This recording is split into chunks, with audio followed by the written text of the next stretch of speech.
Despite President Trump's efforts to secure the border and enforce the law, Democrat-run sanctuary cities and states are siding with illegal aliens.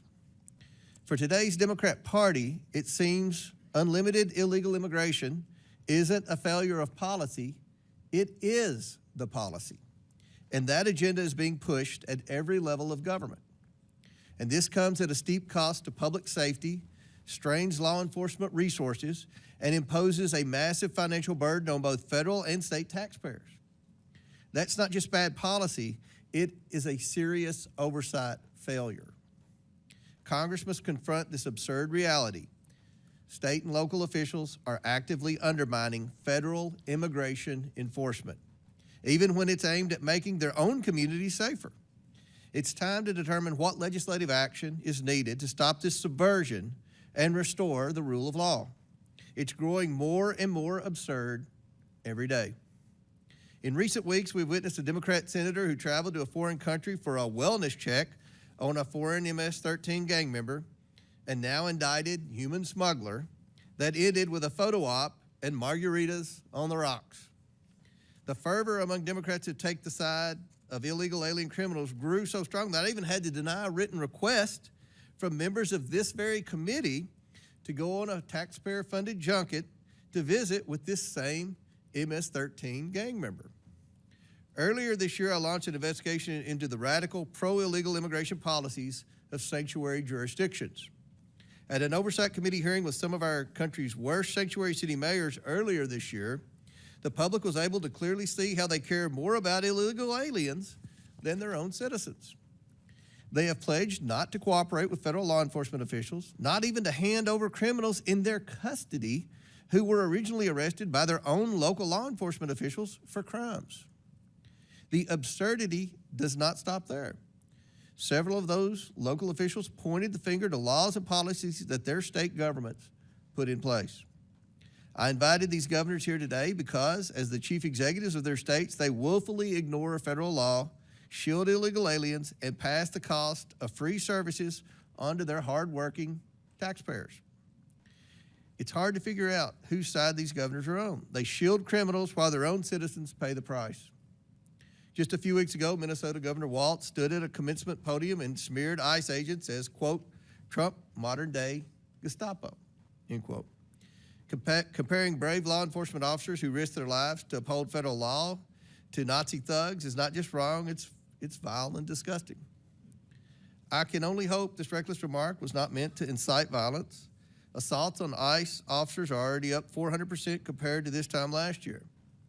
And we have witnessed repeated attempts at obstruction and assaults against federal law enforcement recently captured on video in California. Governor Hochul's sanctuary policies cost taxpayers billions to house, feed, and provide driver's license for illegal aliens while the cost to rent rises and hospitals are overrun. Her defiance of federal law invites crime to plague communities across the state. Governor Pritzker faces lawsuits for obstructing ICE as he turns cities like Chicago into havens for drugs and crime. He's yet another governor providing free care to illegal aliens that many of his own citizens lack. These governors handcuff law enforcement from doing their jobs, harbor predators, and call it compassion. It's not compassion, and it's costing lives, hurting Americans, and draining taxpayer money. Congress must consider whether to defund every single penny of federal dollars going to cities and states that prioritize criminal, illegal aliens over the American people. Americans want to return to common sense. The Trump administration and this Republican Congress aims to restore our safety and sovereignty. It's past time for these governors to put America first. I now yield to Ranking Member Lynch for his opening statement. Thank you, Mr. Chairman. First of all, I want to thank our witnesses. Governor Walz, good to see you again. Governor Pritzker, Governor Hochul, good to see you again. Ms. Perryman, thank you for your willingness to come before this committee and help us with our work.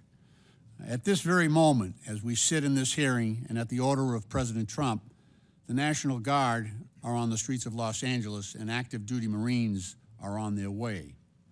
At Trump's order, Californians are now forced to navigate an active military zone in their midst as they try to go to work or decide if it's safe to send their kids to school.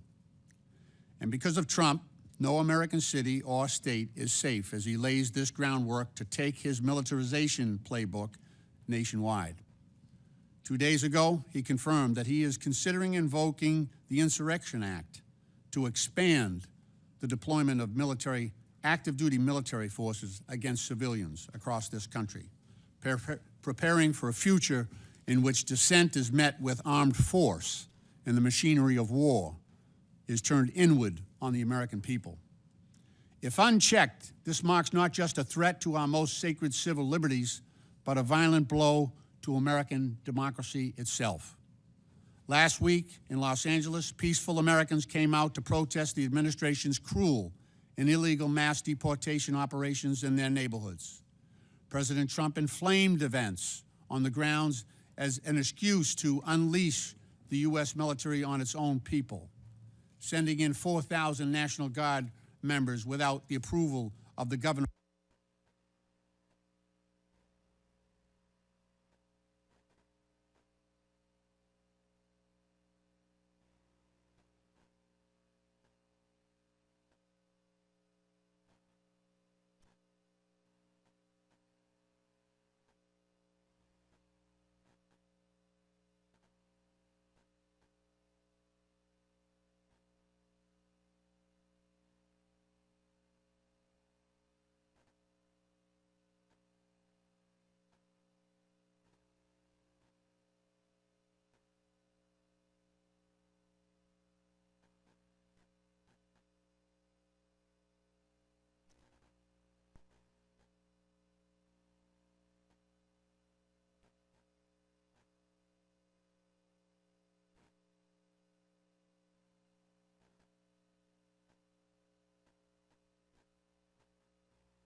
Sending in 4,000 National Guard members without the approval of the governor.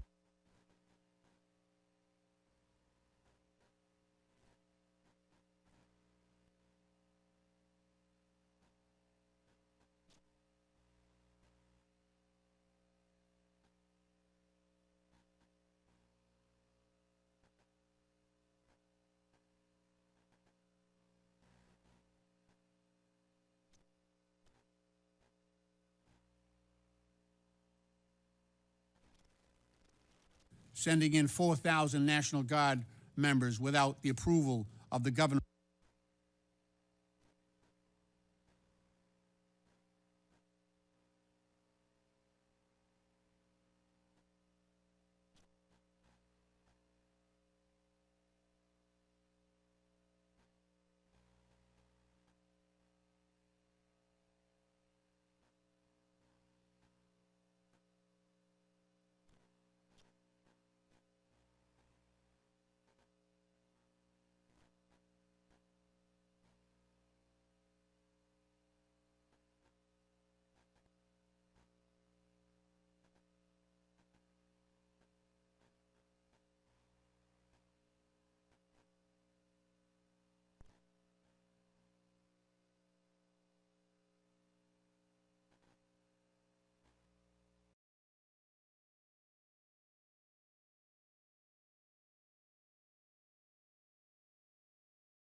masked figures just snatched her phone and backpack, handcuffed her, and hustled her into an unmarked vehicle. What's that sound like?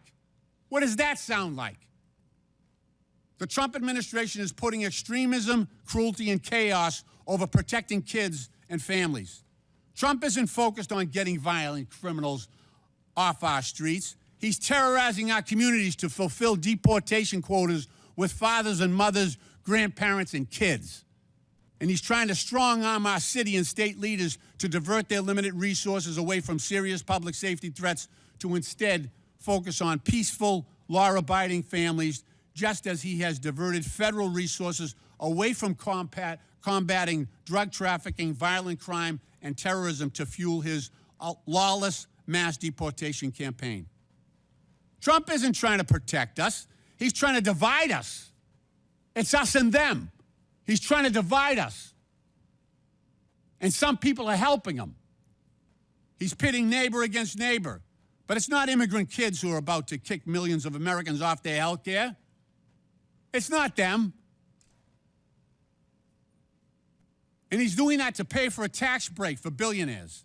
And it's not immigrants who are using the military to silence Americans exercising their right to speak truth to power. These are not the strong and measured actions of the leader of a free country. They are the ruthless maneuvers of an aspiring autocrat hell-bent on consolidating power by any means necessary.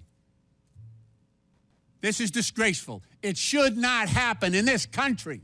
This is wrong. Deploying the military against a civilian population is wrong. And if we don't step up, this will continue. If we don't step up and declare what is right under our Constitution, then other cities, other citizens will meet this same fate. I'm proud of my Democratic colleagues who are willing to stand up to this thuggery. Trump is a wannabe gangster, and he's showing the world what he's about. And I'm proud. You know, my dad served in the Second World War. He fought the Nazis in Northern Africa. He fought the Nazis on the Italian peninsula. And I think he's looking down right now and he's happy that I'm fighting today's Nazis. He's proud of that. We all should be. Mr. Chairman, I yield back. Without objection, Representatives Stauber, Finstead, Fishback, Emmer, Morrison, and Craig of Minnesota, Representatives Miller, LaHood, Davis, and Ramirez of Illinois, Representatives Stefanik, Tenney, Lawler, Goldman, Ocasio-Cortez, Gillen of New York, and Moskowitz of Florida are waived onto the committee for the purpose of questioning the witnesses at today's hearing. Without objection, so ordered. Our witnesses today include the governors of 3 states. We want to welcome you all here. First, we have Tim Walz, governor of the state of Minnesota. He was sworn into office on January 7th, 2019. His second term began on January 2nd, 2023. Governor, welcome back to the House of Representatives. Next, we have JB Pritzker, governor of the state of Illinois. He was sworn into office on January 14th, 2019. His second term began on January 9th, 2023. I'm going to yield briefly to my colleague Raj Krishnamurthy for further introduction. Thank you, Mr. Chair. Thank you for yielding. In Illinois, we like our pizza deep, our politics lively, and our budgets balanced. The last one used to be a miracle before Governor Pritzker took office. I know firsthand, as the son of immigrants who realized the American dream in Illinois, that immigrants make enormous contributions to our country. Governor Pritzker understands that too. His great-grandfather fled pogroms in Ukraine in 1881 and settled in Chicago to build a better life. That legacy has shaped his lifelong commitment to public service, justice, and opportunity. Before entering public office, Governor Pritzker built a successful business career and became a leading philanthropist, supporting early childhood education and establishing the Illinois Holocaust Museum.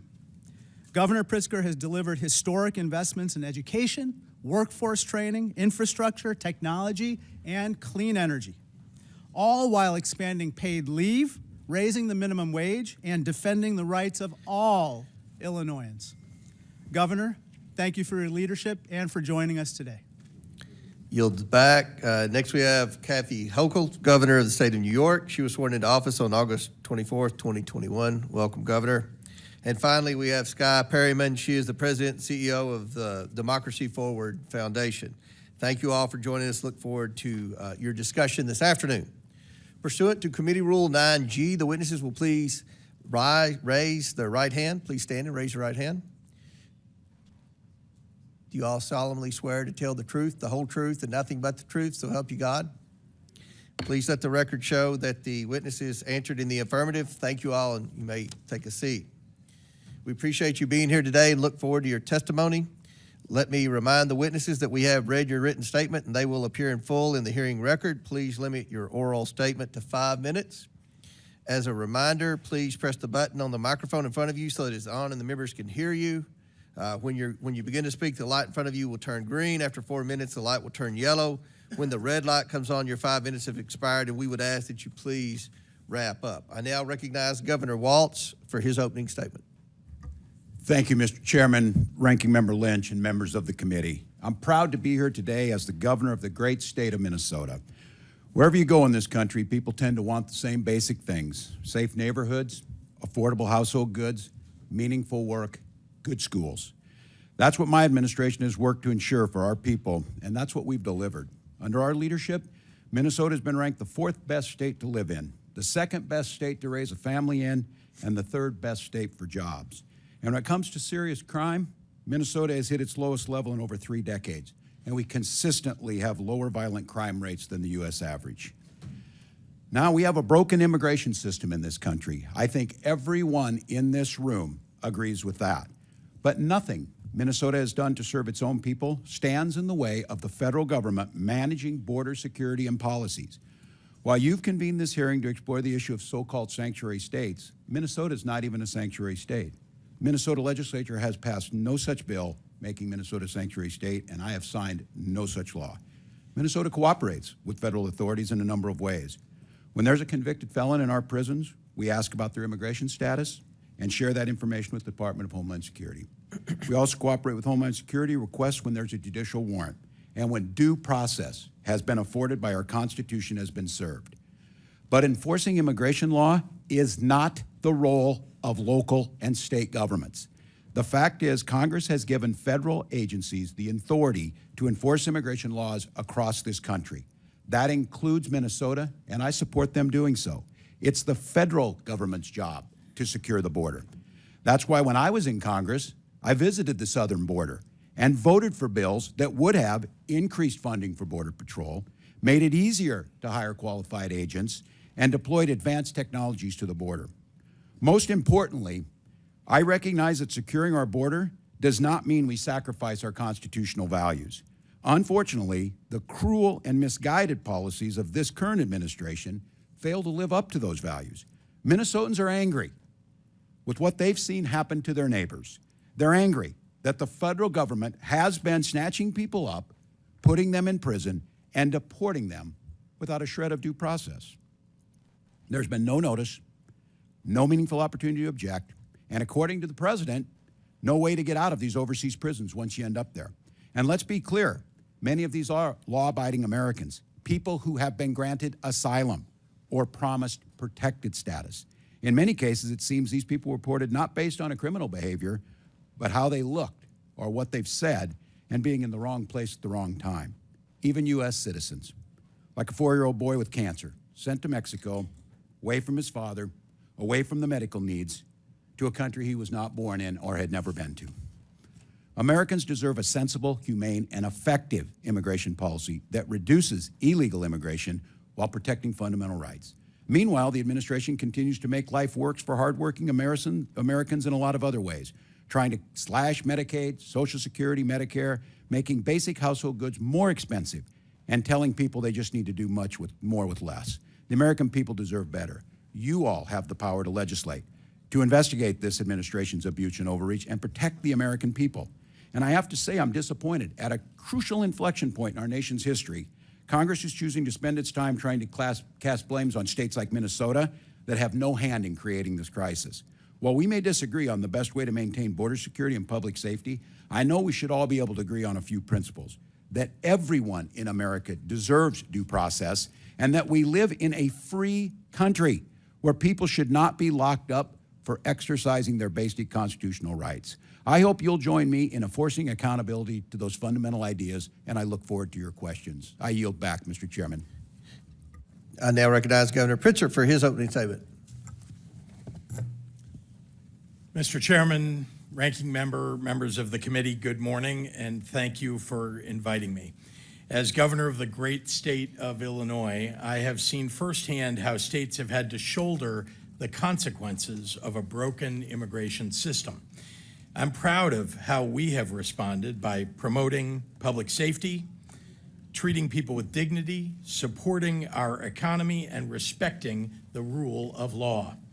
Safe and compassionate immigration policies, I believe, are vital. In fact, my own family owes everything to this country accepting a young refugee named Nicholas Pritzker to its shores over a century ago. My great-grandfather fled the massacre of Jews in Ukraine and arrived in the United States when he was just 10, without a penny to his name. A social service agency provided him a place to live, a public school taught him English, a public university allowed him to pursue a higher education. My father and grandfather both were naval officers and raised their families with a powerful sense of duty to community and patriotism to our country that still lives deep in my generation. Both were successful entrepreneurs. My family story is not unique. Today, Illinois is home to 1.9 million immigrants. Just like my great-grandfather, they are hardworking, raising families, and paying taxes. Our state and our country have been strengthened by people from across the globe seeking freedom, opportunity, and refuge here. Recently, children, pregnant women, and others fled poverty, violence, and persecution, seeking asylum at our border. Some border state politicians chose to treat them as political pawns, busing them to states like mine and dropping them off in the dead of night in the freezing cold. Illinois chose a different path. Faced with a humanitarian crisis, our state made sure children and families did not go hungry or freeze to death. By doing so, we helped to maintain safety and order in Chicago. As governor, one of my responsibilities is to keep the public safe. That is why I expanded our state police, banned assault weapons and ghost guns to take guns out of the hands of criminals, and invested more than ever before in violence prevention. As a result, violent crime is down in Illinois, and Chicago ended 2024 with its lowest homicide rate in 5 years. As I have consistently said, violent criminals have no place on our streets, and if they are undocumented, I want them out of Illinois and out of our country. And as we are reminded in Los Angeles this week, we can all agree that violence of any kind, whomever it is directed at, is unacceptable. People must be held accountable to the law. Illinois follows the law, but let me be clear, we expect the federal government to follow the law too. We will not participate in abuses of power. We will not violate court orders. We will not ignore the Constitution. We will not defy the Supreme Court. We will not take away people's rights to peacefully protest. We also respect, and expect this administration to respect, the traditions and legal precedent that dictate how and when our National Guard and military are deployed. As governor, I've had to make the difficult decision to call the Illinois National Guard into service. I have always done it in partnership with my local governments and law enforcement, and with deep and abiding respect for the sacrifice I was asking of our volunteer armed forces. It's wrong to deploy the National Guard and active duty Marines into an American city over the objection of local law enforcement just to inflame a situation and create a crisis. Just as it's wrong to tear children away from their homes and their mothers and fathers who have spent decades living and working in our communities, raising their families. Besides being a father and husband, the greatest honor of my life has been serving as governor. I believe with my whole heart that Illinois is the best place in the country to live, work, and to raise a family. Illinoisans take seriously their responsibility in upholding the most fundamental values of our nation, values like kindness, empathy, hard work, and fair play. Our people embody the most American ideal of all, that where your life began matters far less than the dreams you can realize here for yourself and your family. Thank you very much, Mr. Chairman. Chair now recognizes Governor Hochul for her opening statement.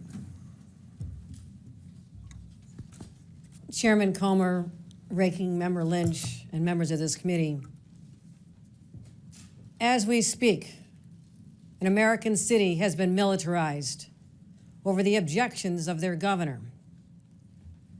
At the outset, I just want to say that this is a flagrant abuse of power and nothing short of an assault on our American values.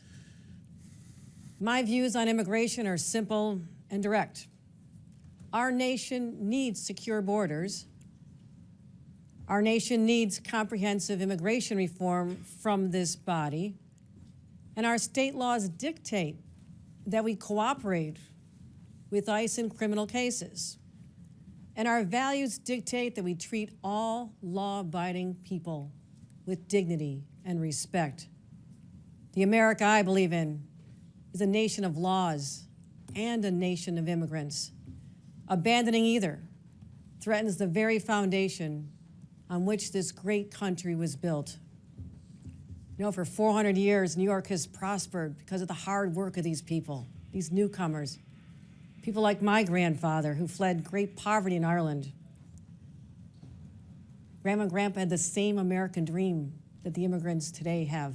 I see it in their eyes. They're not here for handouts. They're not here to take advantage of the situation. They're here to work. They want to contribute, earn their place, raise their families. Yet, every day there's another story of children being ripped from the arms of their mothers, wives separated from their husbands, families arrested while attending legal immigration appointments. You know, not long ago in a small town known as Sackett's Harbor in upstate New York, masked and armed ICE agents stormed into a home before dawn. They abducted a mother, her 3 children, including a 3rd grader. They were cast into a living hell in a detention facility in Texas. I immediately contacted Border Czar Tom Homan and demanded their release. In Jefferson County, more than 60% of the residents voted for Donald Trump. And those people protested in the streets. Local Republican lawmakers, business owners, school leaders all spoke out. Finally, after 2 long weeks, the family was finally returned home. In New York, we understand the difference between going after criminals and traumatizing law-abiding families. Now, some of you will use this hearing to stoke fear. I'm here to talk about the facts. New York has managed an unprecedented immigrant influx because of a broken border. Yet at the same time, our state has become stronger and safer. Today, New York has the lowest homicide rate among the nation's top 10 states. We didn't achieve this with indiscriminate roundups, not by tearing apart innocent families, but by investing $2.6 billion in public safety, engaging in smart, targeted policing, and partnering with law enforcement, federal law enforcement, to apprehend and deport serious criminals. And since I've become governor, we've cooperated in handing over 1,300 convicted criminals to ICE. But what we don't do is civil immigration enforcement. That's the federal government's job. New Yorkers need their state troopers on our highways, seizing guns and drugs. States like mine are doing our part, but we can't be expected to fix the broken immigration system. You know, and the very people who go on cable news and rail about the border are the same ones who torpedo bipartisan legislation each and every time. So here's my message.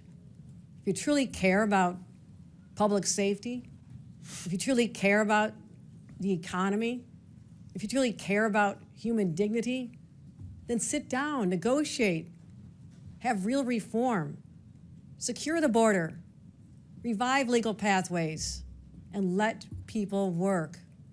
At the end of the day, I'll go home and do my job keeping New Yorkers safe. I hope that you will do yours. Thank you.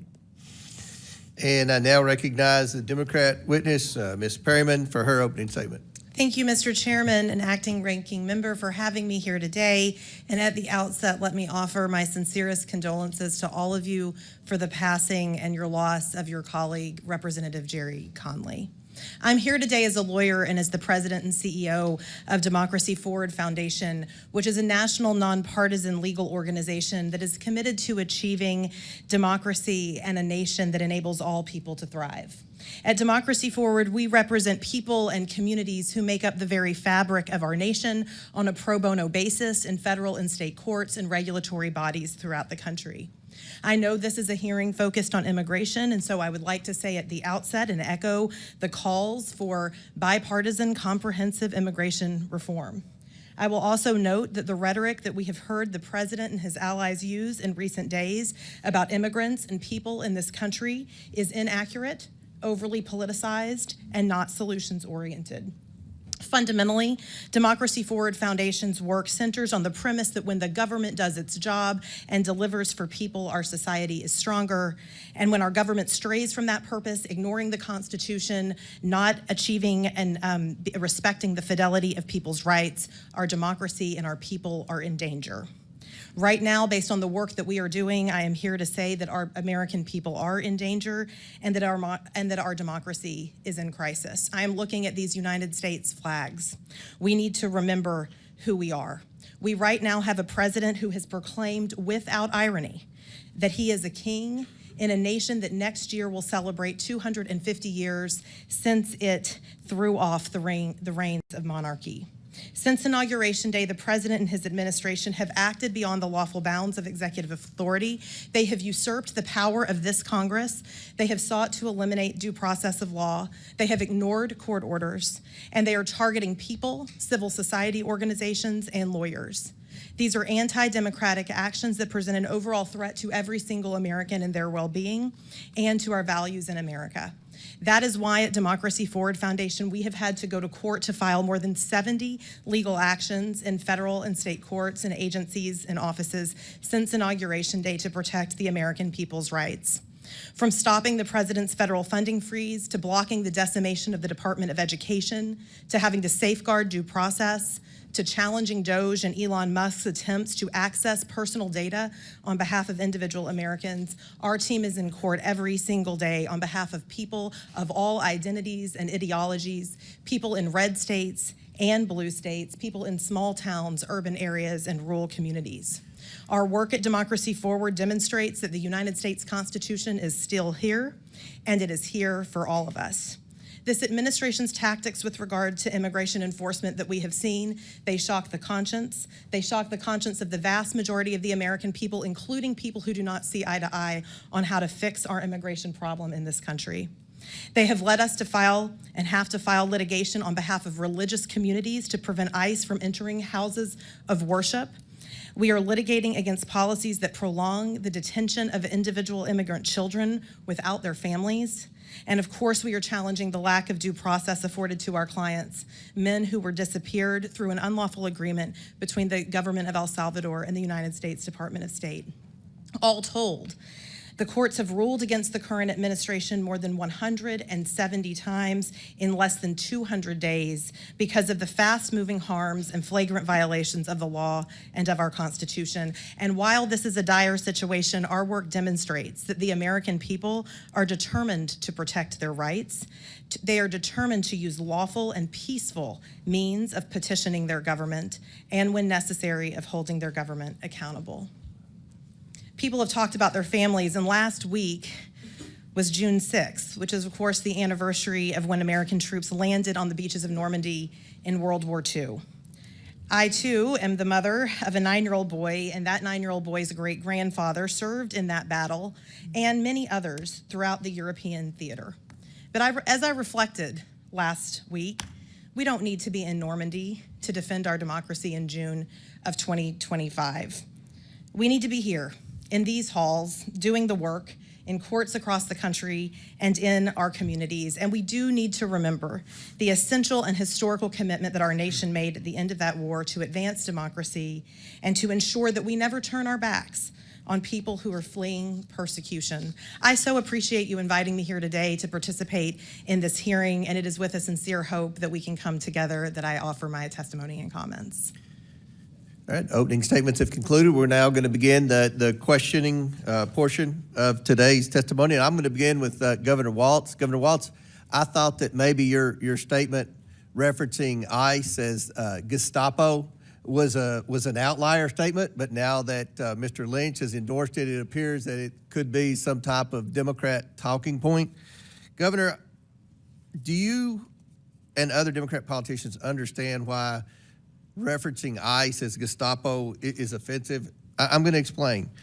The Department of Homeland Security is reporting that ICE agents are now experiencing a 413% rise in assaults. We see numerous videos of rioters obstructing and assaulting federal law enforcement after your remarks, including in Los Angeles.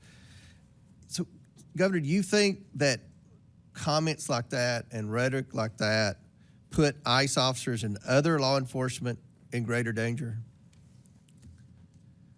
Well, thank you for the question, Mr. Chairman. First and foremost, any attack on law enforcement is unacceptable, wherever it's at, whether it's state, local. So you understand, and I've got limited time here.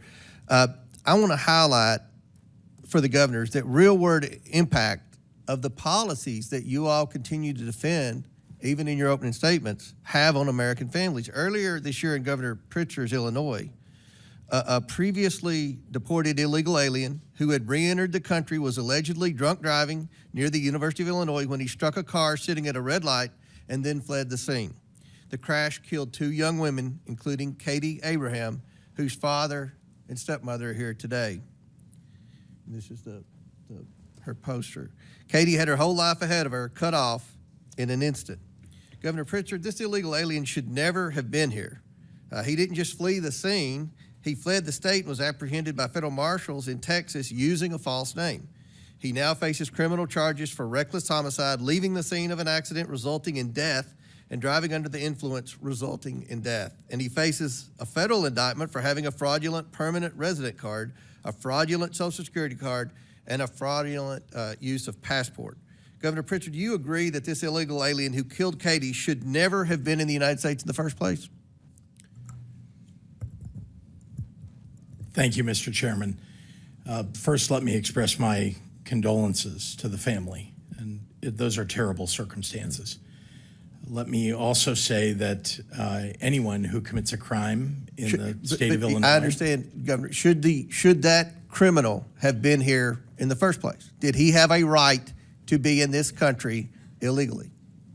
If the person is a criminal of any sort, then they ought to be So that person had a right to be in the United States. They ought to be given their due process rights, and they ought to be convicted. And the criminal who entered this country illegally, in your testimony, had a right to be in this country.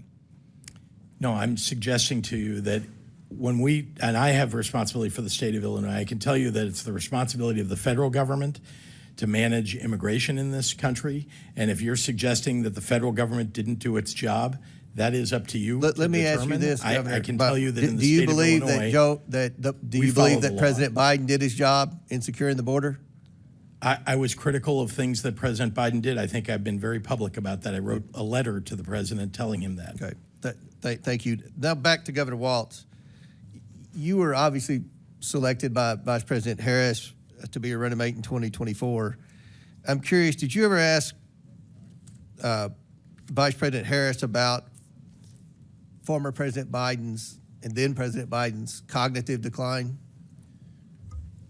No, not that I can recall, Mr. Chairman. You saw President Biden's disastrous debate performance. I'm just curious, you never did comment to Vice President Harris like, wow, he may not be on the top of his game. Nothing was ever mentioned to Vice President Harris. And the reason I ask, obviously, is because I know you watch CNN, and other networks have interviewed a lot of people, including Jean-Pierre and Buttigieg and others that have suggested that they were shielded from President Biden and weren't allowed to speak to him, and that you know, his mental decline was obvious. You never discussed that with Vice President Harris? No, not that I can recall, Chairman. And I, as governor and then being on the ticket, I was probably more concerned with my own debate performance than President Biden's, so no. Let me ask you this, Governor. Do you believe that the Biden-Harris administration secured the border? You mentioned it's the federal government's role to secure the border, to protect Americans from illegals entering the country, I guess. Do you think they did a good job of that? I think the border has been broken for a very long time through many administrations. It's one of the reasons why Vice President Harris was advocating so strongly for the bipartisan bill. Did she mention her role as the border czar when you all were out campaigning? Or? Not that I can recall, other than that we talked about the need to pass the bipartisan border legislation that would have done many of the things that, as a governor, I know would have made our jobs easier. But President Trump secured the border without any legislation.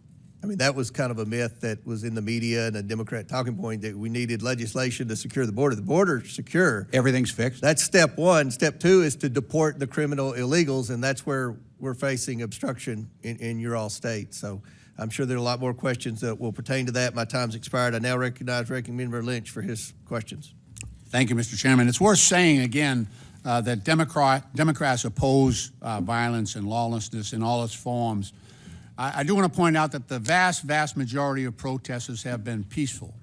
But the most egregious and sweeping displays of the use of force and lawlessness we see in the United States today, and the gravest threat to the rights and freedoms of those that we hold dear, are the acts of the Trump administration itself. President Trump and his administration have crossed the line over and over again, from January 6th, when this building was attacked at his direction, to invoking the Alien Enemies Act, to dismantling USAID, to ignoring court orders, to the attacks and threats against law firms that were protecting democracy.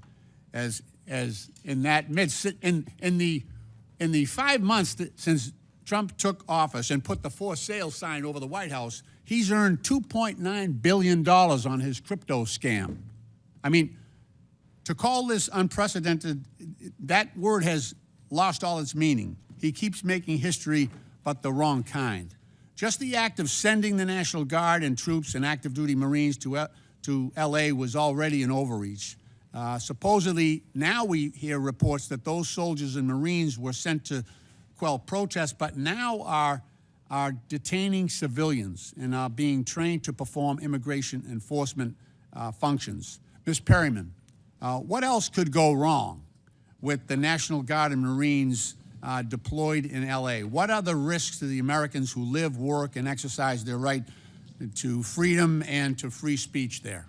Well, I would just say that what our Constitution recognizes and how good government functions is really based on trust. And when we look at National Guards, it is the governors that often call the National Guards in. And so, of course, the fact that we are seeing a situation where the president has taken this step without cooperating with the governor and with local communities there is deeply concerning. And of course, we know from history that could lead to escalations and could lead to violence that is really problematic for all of our communities across the country, including in Los Angeles. Thank you. Ms. Perryman, Secretary of Defense Pete Hegseth has talked about the deployment order, and he testified that this order, and I'm quoting him, this order is getting ahead of a problem so that if in other places, if there are other riots in places where law enforcement officers are threatened, we would have the capability to surge the National Guard there if necessary. Ms. Perryman, how does the president's broad order and the presumption before the fact that military force would be deployed, how does that pose a threat to other cities across the country? Well, again, it appears to be an escalation, and the main thing that's really important to so many Americans across the country, as well as local law enforcement in so many areas, that local law enforcement is there to help people be able to peacefully protest. And so there are ways that people in this country can express their views. We don't all agree with each other. And right now you really see the White House, for whatever reason, I think escalating, maybe seeking to create some made-for-TV moments. It's not clear. But I do think that there is a lot at stake here, as you've heard this morning. Thank you. I want to ask each of the governors, this is a general question. How could each of the governors answer briefly how President Trump's policies, his assaults on the rule of law and his interjection of military force into California, how that would threaten your states, especially where Secretary Hagel has said that he would support that expansion? Mr. Walz, Governor? Well, thank you, Ranking Member Lynch. Well, first of all, it's one of the federalism policy of this, especially when it comes to posse comitatus and the Insurrection Act. Governors are in charge. Our National Guard, as all of you know, serve in either Title 10 or Title 32 status under the role of governor. Right. And on all of these operations, the absolute pinnacle and the most critical piece is the coordination amongst them. And as a governor not being notified as local law enforcement, it creates a chaotic situation that they cannot operate as a joint unit. And governors are always there. We do it for floods, we do it for civil unrest, but doing it without causes immense danger, not citizens to, but to those very law enforcement officers who are then put in that chaotic situation. Thank you. Governor Pritzker? Local law enforcement are the ones who indicate to the governor or to their local officials who talk to the governor about their need for National Guard. And indeed, I've had that situation in the state of Illinois and called out the Guard when I needed to. I'm careful about when I do it, but again, when local law enforcement indicate that they want that backup or they need that support, we do it. Now, I have to say, when the President of the United States is calling out your National Guard over the top of local law enforcement saying that they don't need it, that they have things under control, it tends to have an inflaming effect on what's going on the ground, just when local law enforcement and officials are getting things under control. And I think that's what we saw in Los Angeles. Governor Hochul? Those actions absolutely undermine the sovereignty of individual states.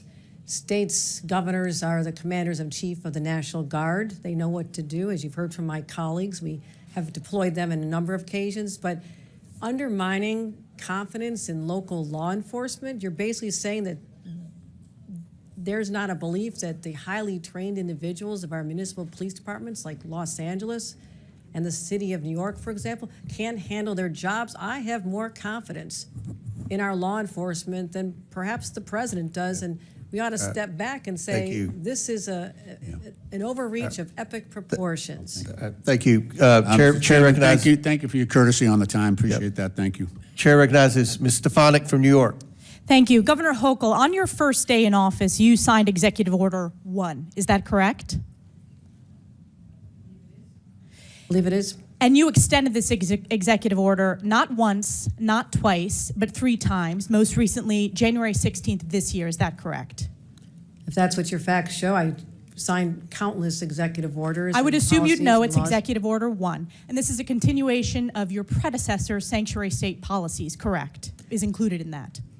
I want to be sure we are defining sanctuary state properly. I'll define it for you. It is the policy of the state that state officers or employees shall not disclose information to federal immigration authorities for the purpose of federal civil immigration enforcement. It goes on to say, law enforcement officers may not use resources, equipment, or personnel for the purpose of detecting and apprehending any individual suspected or wanted for violating a civil immigration office.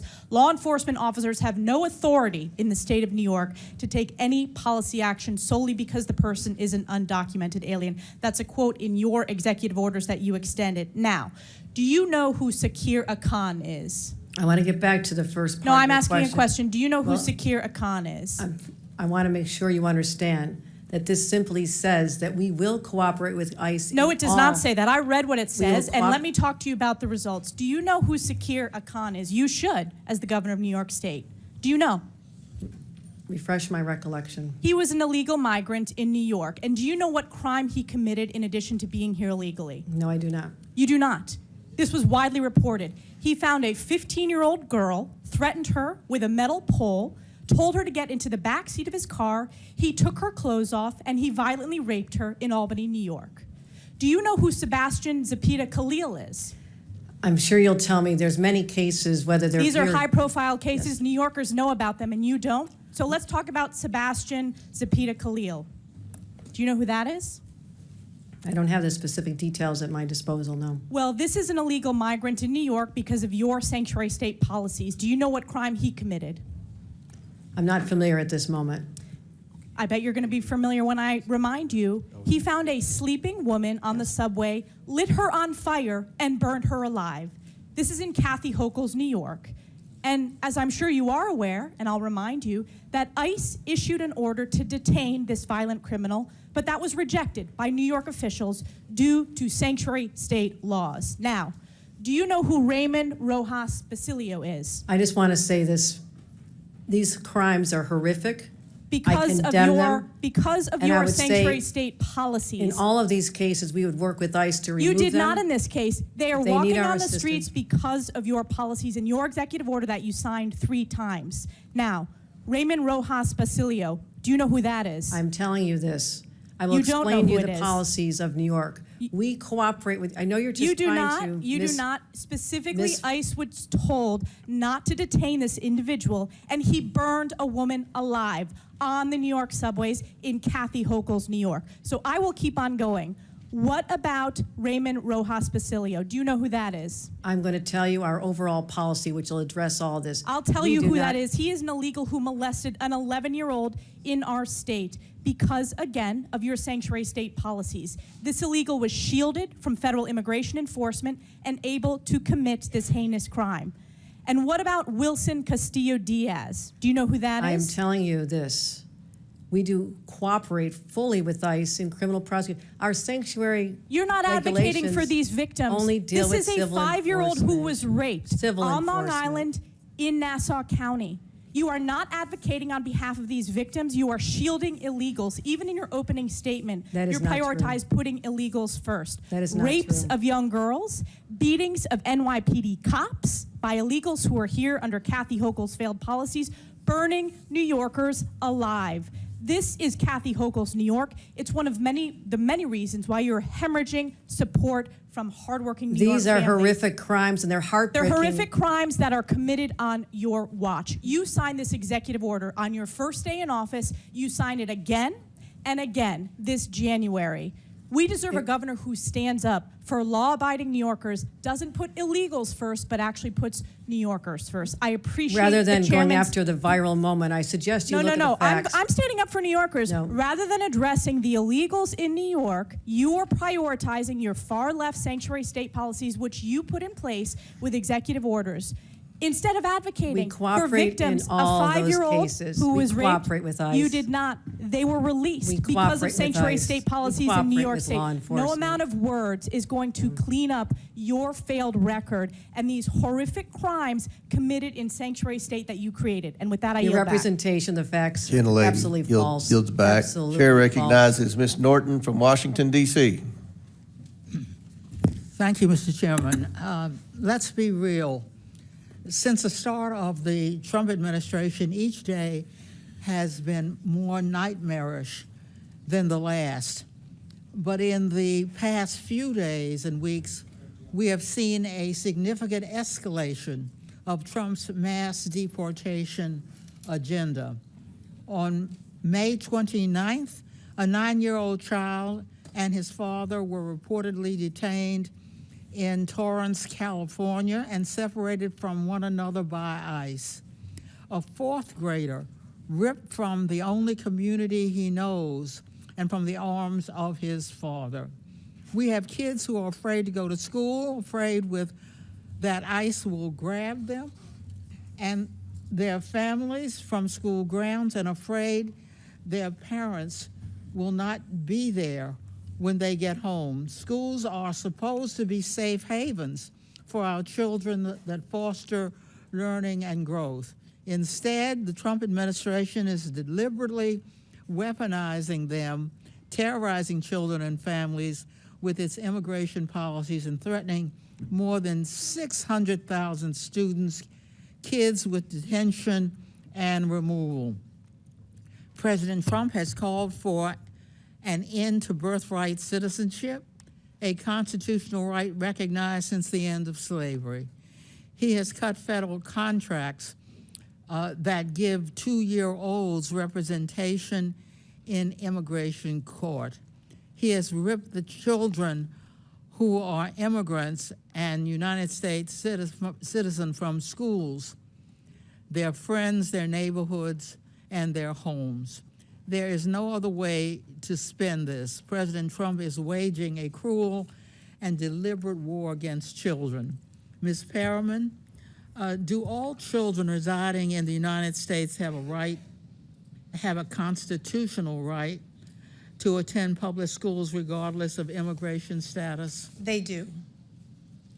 Ms. Perriman, how is President Trump going further than past presidents in authorizing ICE to carry out enforcement activities in schools, hospitals, and places of worship? Yes, I mean, this is what brought us to court on behalf of the Baptists and the Quakers and the Sikh communities and other religious communities that are having to challenge this. For more than 30 years, the country had a policy that prevented indiscriminate enforcement activities at what we call sensitive locations. That includes houses of worship, and it includes schools. We saw in the early days of this administration, the Department of Homeland Security rescind that policy and endanger people, all people, not just immigrants, but people who are seeking to engage in communal worship, people who are seeking to go to school, and to be present in other sensitive locations like hospitals. Governor Walz, what does it mean for children in Minnesota if ICE comes to their classrooms? Well, thank you, Congresswoman. Minnesota prioritizes education. We're proud of our education system. We're proud that when students come to school, they get a good meal, they have well-qualified teachers, and it's a place where it's safe. It's a safe place where they can learn. We prioritize it because our economy depends upon it, and it's the right thing to do. Disruptions at places like school, when ICE is free to operate in Minnesota within the laws, but to disrupt schools, to disrupt and come to those schools, not only the impact to that individual student, but to the entire learning environment in those schools are disrupted by it. And again, we agree with everyone here, those committing crimes is where we need to focus, but being on campuses in elementary schools is not getting at that. Thank you. Governor Pritzker, when ICE detains and arrests parents as they drop off kids at school, how does this affect educational outcomes? Thank you very much, Congresswoman. Let me begin by saying that, as you may know, under President Trump, ICE showed up in Chicago nearly immediately and began terrorizing our neighborhoods, our schools, and parents. Indeed, many parents felt like they needed to go into hiding, even though their children needed to go to school every day. And so disrupting that environment, frankly, not just for the children, but for the parents and for teachers and the entire school community, it is something that, we believe in Illinois in educating all of our kids, making sure that they get what they need in our public schools. In fact, we've invested significantly in making sure the results have been very good. 8th graders in Illinois rank 2nd in reading in the entire country. 8th graders in Illinois rank 5th in the country in mathematics. And it's because we have a safe environment, but not when Tom Homan brings Dr. Phil with the overreach of force with ICE to disrupt our education system, and particularly our elementary schools. Thank you. Gentlelady's time's expired. Chair recognizes the Majority Whip, Mr. Emmer from Minnesota. Mr. Chairman. Thank you, Mr. Chair. Welcome back to Washington, Governor. I'm going to run through a series of facts before I get to my questions, so let's get started. Governor Walz, you signed the Health and Human Services Omnibus Bill into law in May of 2023. That bill expanded Minnesota Care to provide free health care to illegal aliens. You signed the Higher Education Omnibus Bill into law in May of 2023. That bill allows illegals to have their college tuition paid for by the state. You signed the Driver's License for All Act into law in March of 2023, and that bill allows illegals to receive driver's licenses. So, you claim you're not a sanctuary state. You just provide free health care, free college, and driver's licenses to illegal aliens. One reason you're here testifying before us today is because you refuse to cooperate with ICE. While states like Florida and Virginia empower their law enforcement to detain and remove criminal illegal aliens, you, sir, have done just the opposite. Your Attorney General is directing law enforcement to ignore ICE immigration detainers. Do you agree with the Attorney General's guidance? Well, Congressman, it's good to see you again, and thank you for being here. First, I would say as my job as governor of Minnesota is to make Minnesota the best state in the nation. Do you agree with the Attorney General's guidance? Congressman, what I would say on this is that Minnesota follows all law. I would say it's a very easy question. And again, if you claim you're not a sanctuary state, you just claim that you support policies. You're not a sanctuary state, but you support policies that prevent ICE from doing their job. Congressman, isn't that right? That is incorrect, Congressman. We follow the same laws when you were in the Minnesota House. The law has not changed, If you'll allow me, I've got limited time. Well, that's what you tweeted, by the way, sir. And on May 23rd, 2018, you tweeted, quote, "I support policies that keep law enforcement from enforcing federal laws," close quote.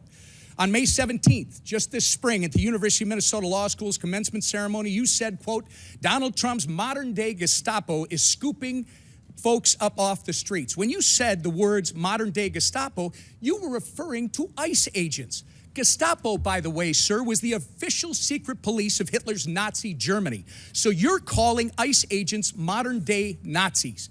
Given the attacks on ICE agents that took place in Los Angeles over the weekend, don't you regard your dangerous, inflammatory rhetoric as a problem?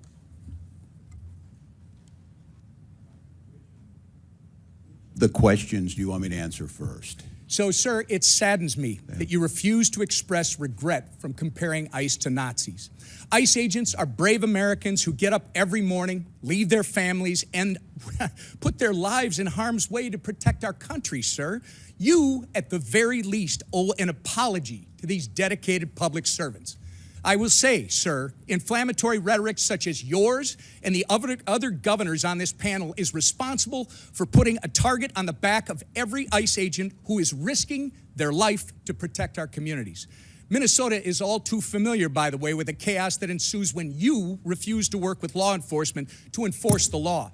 In May 2020, looting, acts of violence, and arson occurred on your watch in Minneapolis after you refused to bring in the National Guard. Governor, your agenda is clear: free health care, free college and driver's licenses for illegals while handcuffing law enforcement when they're trying to protect our citizens and their communities. If you think that's not a sanctuary state, you shouldn't be governor. By turning Minnesota into a magnet for illegals, you have opened up our communities to dangerous criminals, including known terrorists, gang members, murderers, and child predators. You have sent a resounding message that if you're a hardworking, law-abiding citizen of Minnesota, your safety and well-being are not the priorities of Tim Walz and his administration. But if you're coming to our state illegally, you're not only welcome with open arms, you're entitled to free stuff on the taxpayer's dime. This is absolutely disgraceful. Governor Walz, your sanctuary state agenda has been defined by your utter failure. You have failed to enforce the rule of law. You have failed to uphold our national sovereignty. And most importantly, you have failed the people of Minnesota. The time for radical sanctuary state policy, sir, is over. The voters made that clear last November when they elected President Trump and Vice President J.D. Vance. You remember him, don't you? Governor, the time for real leaders and real leadership is now.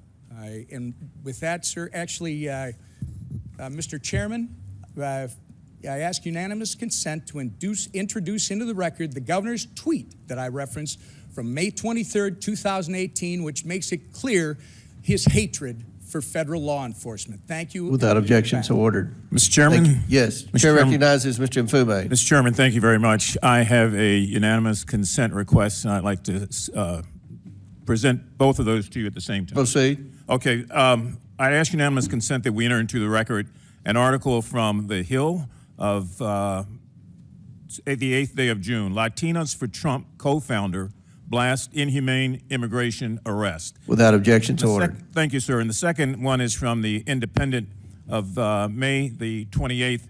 Trump ordered a critically ill 4-year-old Mexican girl to leave the country. Experts say she could die in days. I ask unanimous consent. Without objection to order. Thank you, sir. Chair recognizes Mr. Kristamorte from Illinois. Thank you, Mr. Chair. Governor Pritzker, when it comes to immigration, you've been clear that Illinois follows the law. I'd like to go into this issue just a little further. First, there's been a lot of misinformation about the Illinois Trust Act. As you know, this is the 2017 law signed by then Republican Governor Bruce Rauner, which requires state agencies to cooperate with ICE when it presents a criminal arrest warrant for an individual, correct? Congressman, yes, that's correct. And just to be clear, the Illinois State Police, the Department of Corrections, and other Illinois agencies must cooperate with ICE when they present a criminal arrest warrant, correct? And do every single time. This is Illinois law.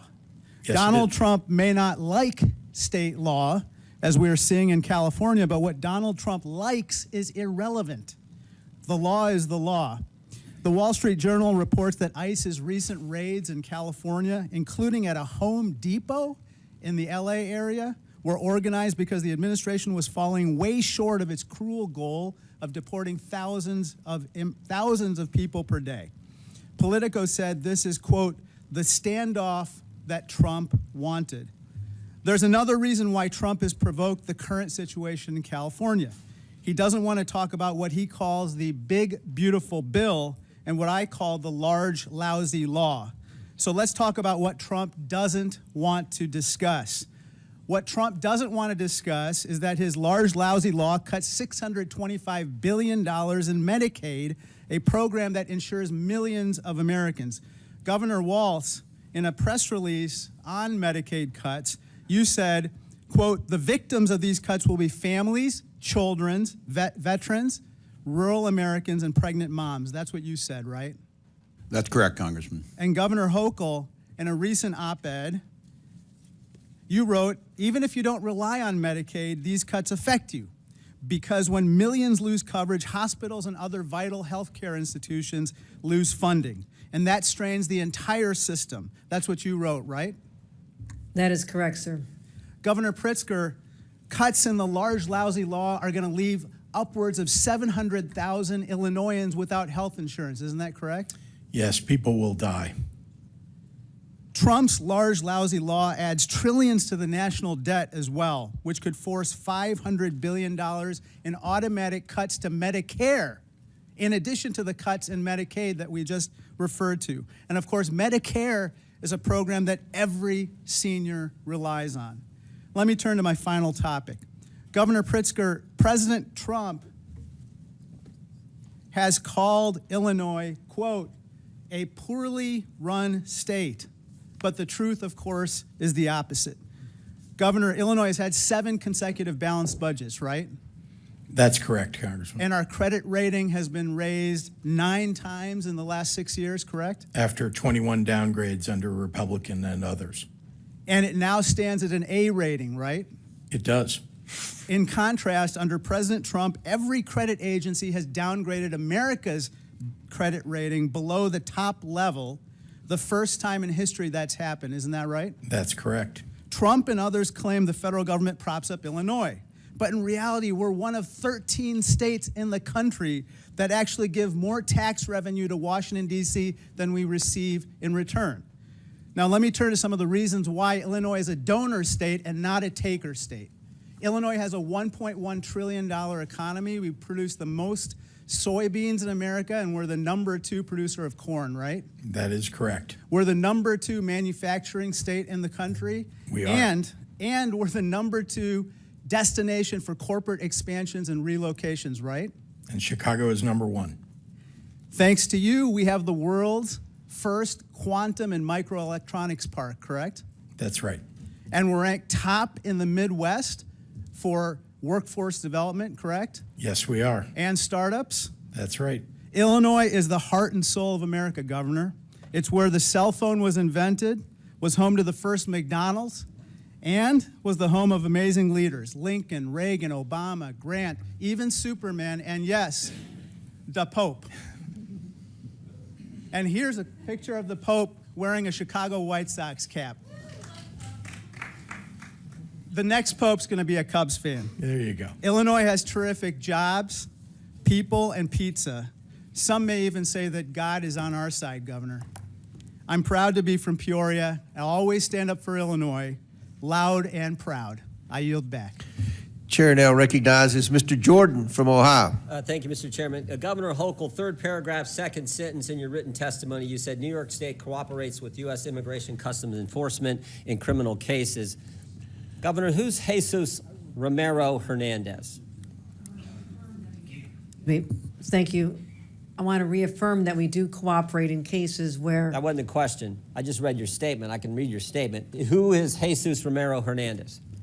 I don't have the details on every I'll single tell you. person in the state of 20 million people. I understand, but this guy's a citizen of Mexico, deported 7 times, came to your state, assaulted one of your residents with a machete, choked a police officer, then when he was in custody, assaulted a corrections officer. ICE finds out this guy is in your state's custody, and they send you a detainer. You're familiar with a detainer, right? Yes, I am. Notice of action, immigration detainer to Tompkins County Jail from Syracuse Immigrations and Customs Enforcement. Section 1, they check a couple boxes. The first one they check is a final order of removal against the alien has taken place. That means a court has said this guy needs to go. This machete-wielding, cop-choking, corrections officer assaulting guy needs to go. Then they also check another box and they say biometric confirmation of who this individual is, this alien's identity. So they got the right guy and a court has said he needs to go. Any idea what Tompkins County Jail decided to do with that detainer order? I will tell you this, the state of... It's a specific question. No, I'm what telling you, did Tompkins County do? the descriptions you have put forth are absolutely chilling and disturbing and reprehensible to all of us. My job is to protect the people of New York. Which is why I'm asking the question. What did Tompkins County do? What I have responsibility for I will tell you, since you're not going to answer. Courts, we cannot and will not hold Mr. Hernandez. Yeah. We can't keep the machete guy who had choked a police officer and assaulted a corrections officer. We can't keep him. In fact, we have the back and forth from Tompkins County and ICE on January 28th of this year, 8:56 p.m., Tompkins County tells ICE, we're not going to hold this guy. 7 minutes later, ICE responds back, we will be there to take custody this evening. 24 minutes later, Thompson County reiterates, we're not going to have him. We're not going to turn him over. 10:45. ICE arrives at the jail. 1 hour and 18 minutes later, and guess what? Mr. Hernandez is not there. They couldn't wait 1 hour and 18 minutes for a guy who assaulted one of your residents with a machete, choked a police officer, and then when in custody, assaulted corrections officers. That is sanctuary policy in a nutshell, and that is what your state supports, and so do these other governors. That is what is so wrong, why the American people hate this concept. You're conflating what the state of New York does is I control state police and prisons. We have turned over 1,300 people. So you disagree with it? We turn over 1,300 people. Did the sheriff make the wrong call? Those are local policies that we would not have done in the state of New York. State of New York, that is a local decision. So you're saying the sheriff's wrong? I would say this, if it happened in a state prison, we have already turned over 1,300 people. Sheriff in Tompkins County, a Democrat or Republican, Governor? There have been times, excuse me. The sheriff in Thompson County, a Democrat or Republican? Excuse me. There have been times. I ask the questions, you give the answers. I'm asking. Is he a Democrat or Republican? Do you know? I'm asking for this moment to explain that I'm sometimes waiting for ICE to come pick up people. Is he a Democrat or Republican, and do you agree with the actions he took? He's a Democrat. Do you agree with the actions he took? How about that question? They are in conflict with what the state of New York would do. Well, maybe they're scared. By the way, he is a Democrat sheriff. Maybe the county guys are a little scared because you said this. I'm quoting from, it looks like the New York Times. We all know you can trust them. This is last month, May 25th. You said we have some counties that are renegade counties and work with ICE. Maybe they're nervous of being called a renegade county by their governor. So the Democrat sheriff says, we're not going to keep the machete-wielding, cop-choking, corrections officer assaulting guy. We're not going to keep him here for you to get here. We can't even wait an hour and 18 minutes. Oh, you know what else was interesting in this case? You know what else was interesting? There was actually an arrest warrant from United States District Court, Northern District of New York, signed by Judge Wiley Danks, magistrate from Syracuse. There was an arrest warrant, and they still couldn't keep him. The state of New York cooperates. We cooperate in removal of individuals who've served time. We respond to detention. You're confusing, and maybe there's a lesson in civics here that's necessary. Will you say on the record right here, I got 12 seconds, will you say on the record, was Tompkins County wrong in the actions they took on January 25th, 2025, when they wouldn't hold the guy for 1 hour and 18 minutes? Those are not the policies that we would have in the state of New York. Those are not the policies we would have in a. Were they wrong? Should they have turned that guy over to ICE? It's a simple question, Governor. That was a horrible situation. The person should not have been out there. And it's a horrible situation, but it's a yes or no question. It is a response that this is a locality. Do you agree or disagree? In the state of New York, the person should have been held. Yes or no? The person should have been held, and in the state of New York, we would have turned him over. That is in conflict with what we would do as a state with respect to prison. And I want to know why ICE won't come and pick up the individuals who have served time in our state. I have cases where they have not even shown up. Governor, a court order and a detainer for a guy who did the things Mr. Hernandez did, and Tompkins County can't hold him an hour and 18 minutes, and you won't say that's wrong? I have said we cooperate when there's a criminal case where someone has committed a crime. We turn them over. This is sanctuary policy in a nutshell. You won't even condemn something that anyone with common sense knows is ridiculous. You're mischaracterizing the laws. I had the facts here. Oh, can I do one other thing, Mr. Chairman? Now he's been rearrested, and guess what? This guy who's now been rearrested, there is imminent danger that this inmate will do injury to himself and to others and presents a threat to safety, security, and good order of the facility, so he's not permitted to leave his cell. So this guy is not even allowed out of his cell, but they let him out on the street a few months ago. That's how ridiculous this is. When he does leave his cell, we go back to his country under our orders. For Chair recognizes Mr. Mfume, and I'll give you an extra minute. Oh, there you go. Thank you. Mr. Chairman, I've got 2 unanimous consent requests that I hope would not count against my time. Okay, we won't. Okay. Clock stop. I ask unanimous consent to submit for the record an article from Forbes magazine entitled "Trump Team Focuses Deportations on Immigration Numbers, Not on Criminals." Without objection, so ordered. And an article from the Rolling Stone from the 6th of last month entitled "Trump has now deported multiple U.S. citizen children with cancer." Without objection to order. That's a good diversity of sources. It is. Forbes and Rolling Stone. Yes. I like that. All right. Proceed. Thank you very much, Mr. Chair. A couple of things on the record and then some observations. I don't know that I necessarily have any questions, but I do have some observations and a statement. I think before we let this get out of control, everybody on this side of the aisle is against violence of all forms. Everybody on this side of the aisle finds that to be unacceptable. We believe that convicted criminals who are incidentally illegally here and have been convicted should have no safe harbor. And we believe that victims of criminals should have our collective prayers and empathy. So this is not about Democrats not having a balance or about Democrats supporting something that is not right. The other thing that I want to say is that I find something eerily chilling about what's going on here. And what's chilling about it is that if I take myself out of 2025 and roll myself back in time, some of the hatred that I see displayed under the guise of good government just scares the hell out of me.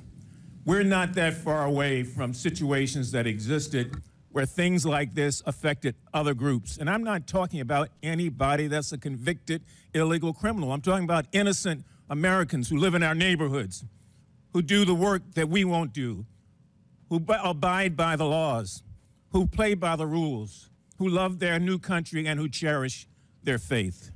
Because if we just roll this clock on the wall back 75 years, we'd be looking at a time in Nazi Germany where people ran around with signs like this new ICE sign that says, "Report all foreign invaders to ICE," with Uncle Sam there holding up the sign. This could have been a Gestapo member 75 years ago, "Report all Jews."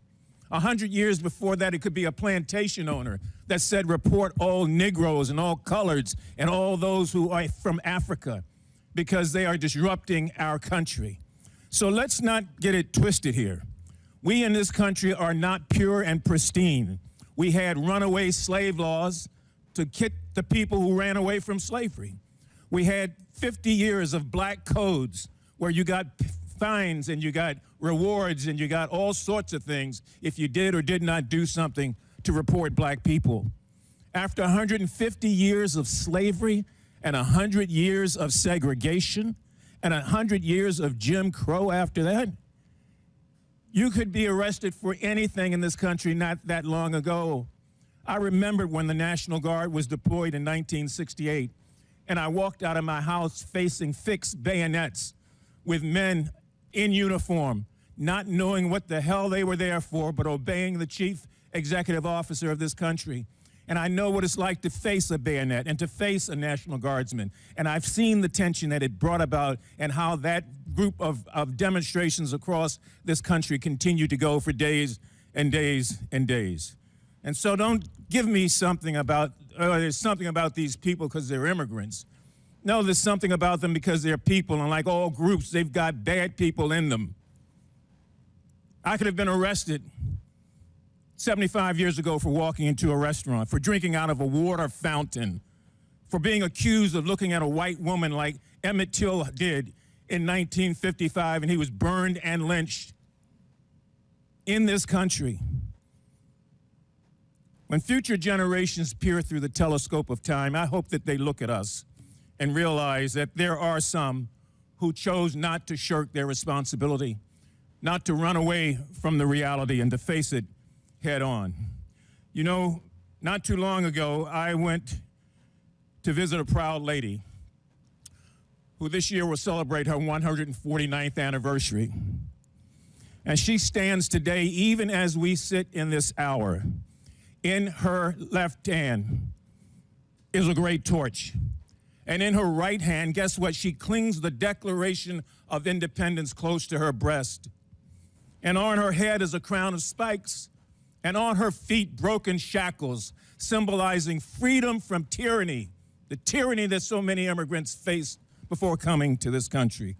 And as that plane flew over, I could still hear her cry out through silent, concrete lips, saying, "Send me your tired, your poor, your huddled masses who yearn to breathe free. The wretched refuse of your teeming shore," she says. "Send those, the homeless, tempest-tossed to me. For I left my lamp beside the golden door, that all of you and all of you and all of you might follow." And so we came. Some took the circuitous route, some came for a thrill, and some of us came against our will. But we came and became what we are today as a nation. And we must never lose sight of the things that make us great or the things that take away from our greatness. Mr. Chairman, I yield back. Thank you. Chair now recognizes Mr. Gill from Texas. Thank you, Mr. Chairman. Governor Pritzker, do you know how much illegal immigration costs your state each year? No, sir, I do not. Costs over $780 per family per year. That's a lot of money, isn't it? Yes, it is. And may I ask, what do you mean by the cost? That is a lot of money for the cost of illegal your state. immigration. Let me ask you, do you know who Franklin Jose Pena Ramos is? Are you talking about the federal government's cost to the state of Illinois as a result of the failed Ramos is? Immigration policy? It's a yes or no question. I'll take that as a no. Do you know who Jose Martinez Rangel is? No, sir, I do not. You don't. You should. Those are two men who came into this country illegally, raped and murdered 12-year-old Jocelyn Nungary in my home state of Texas. Do you think that elected officials should have welcomed them into our communities? Sir, before they committed a crime, I'm not sure what you're asking. Do you think that they should have been welcomed into our communities? That's a very straightforward question. Someone who commits murder, no. Someone who commits murder should be apprehended. Why did you state during Biden's border crisis that illegal aliens, quote, should have been welcomed and helped by elected officials? When you say illegal I'm aliens, asking these you, are should people these who are people have been given welcomed and asylum. helped into our communities? People who are That's an asylum easy seekers. yes or no question. Well, you're mischaracterizing them. It is your position that they should have been welcomed into our communities. Is that correct? There were asylum That's from your seekers who were own here statement. legally. And There then were they went asylum on and seekers. murdered and raped 12-year-old Jocelyn. Someone who Nunnery. commits murder should be held accountable. We do that in the state. And of you think Illinois. they should have been welcomed into our communities before they did? I don't know how you can tell before somebody commits a crime You can that they are secure going the to border commit the and crime. not let illegal aliens come into our communities. Do you support abolishing ICE? Asylum seekers. Do you support abolishing ICE? No, I believe we need an immigration force in the United States. You In don't. fact, You believe a budget is a moral document. Is that correct? I do. You do. You tweeted that. Your administration gave $12,000 to the Organized Communities Against Deportations, which just this past month was marching in the streets of Chicago with signs saying abolish ICE. Do you support this? I do not. Is this a support reflection of abolishing your an moral immigration values? force. Is this a reflection of your moral values? I do not support abolishing an immigration force. That's good to hear. Mr. Governor, do you think that biological men should be able to use women's restrooms? I'm not sure how this has to do with immigration. It's sir. just a yes or no question. Why are you? It's very easy to politicizing answer. this? Do you I think thought that we were men here should be using doing women's fact restrooms? finding. I'm sorry. Do you think men should be allowed in women's restrooms? I'm not sure why this has come to this issue. You It has tweeted nothing to that do as with a immigration. protest against President Trump, everyone should use the other gender's bathroom today. Have you ever used the women's restroom? Not that I can recall ever, sir. No. You wanted everybody else to do it, but you didn't? Sir, I'm not sure why we're on a topic that has nothing I'm asking to do you, with you're today's hearing. advocating for men to use women's restrooms, but you didn't do it? I do not advocate that, no. Well, actually, you did. You said everyone should use the other gender's bathroom today. I can tell you that you are Do you regret politicizing saying this this? in a way that what we ought to be focusing on is Do you the regret failure of the federal encouraging men to government use women's restrooms? and the Congress to deal with immigration reform. Do you regret encouraging men to use women's restrooms? Again, you're taking us on topics that have. Did you ever nothing to consider do that with women don't the want you in subject their- that you in their invited us here bathrooms? for? So you're admitting that this is just a political circus. No, Is that I'm what you're doing? asking you This because is you put nothing this to do on with the immigration internet for everybody and really to see. about you grandstanding. I'm asking you, have you ever considered that women don't want you in their bathrooms?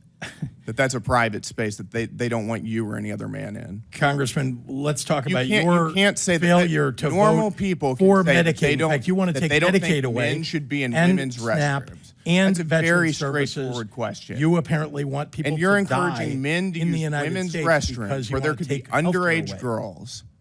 Do you think that's appropriate? Sir, if we're going to Do you think that's politicize normal? this, let's talk about what you're doing to people in you this think that country that's normal? by virtue of your votes. All right, let's move on. with Let's President ask, Trump. do you support Hamas's agenda? Sir, I do not. They are a terrorist organization. Your administration gave a grant to the Muslim Civic Coalition, which just 2 weeks after October 7th was marching in the streets of Chicago to, quote, stop the U.S.-backed genocide against Gaza. Is that a reflection of your values? I have spent my life fighting anti-Semitism. No, I'm asking, is this a reflection of your values? I'm not sure why you're attacking Because me your about something in an administration organization. gave money to this organization. I'm explaining to you that what we do in the state of Illinois is stand up for what we believe are You didn't our have to rights give and money to freedoms. the Muslim Civic Coalition. People to have march the and right to call, express themselves. to stop the We don't- U.S.-backed genocide against Gaza. That was your choice. I know that was your Republicans want to administration. take away people's right to free speech. We don't in the state of Illinois. And I They've do got not the believe right to that free is speech. proper. They don't have the right to tax dollars, and you gave them to them. You want to take those rights away from people. I understand. Gentlemen, time's expired. Chair recognizes Ms. Brown from Ohio. Thank you, Mr. Chairman. The Trump administration isn't serious about public safety. It's not serious about solving immigration challenges. It's only serious about blatantly violating constitutional rights, stoking fear, and demonizing immigrants for political gain. That's why Trump is weaponizing ICE to recklessly and lawlessly target immigrant communities. And here's the reality. 2 weeks ago, I met with community leaders from across my district. Multiple Hispanic faith leaders told me the same thing. Their congregants, regardless of immigration status, are afraid. Afraid to speak Spanish in public, afraid to attend community events, afraid to go to church because ICE under this administration has shown it will harass, detain, and deport even wrongfully. No due process, no oversight, no transparency. And now we're seeing this fear weaponized at scale. Just this week, the president deployed 4,000 National Guard troops to Los Angeles without the consent or consultation of California's governor. So let's be clear. This isn't about border security. This is not about law and order. What it is really about is a reckless power grab. Militarizing American cities doesn't make anyone safer. It escalates and puts everyone at risk. So, Governor Pritzker, as Commander-in-Chief of your National Guard, how concerned are you about this executive overreach? Thank you very much, Congresswoman, and thank you for the remarks that you just made. Our job as governors is to concern ourselves with the public safety of our states, and indeed, one of the very important things that we do is listen to our local law enforcement and listen to the local officials who ask us for help when they need it. We have probably, in my view, forgive me, governors, we have the best state police in the entire country, and we have terrific 13,000 person National Guard.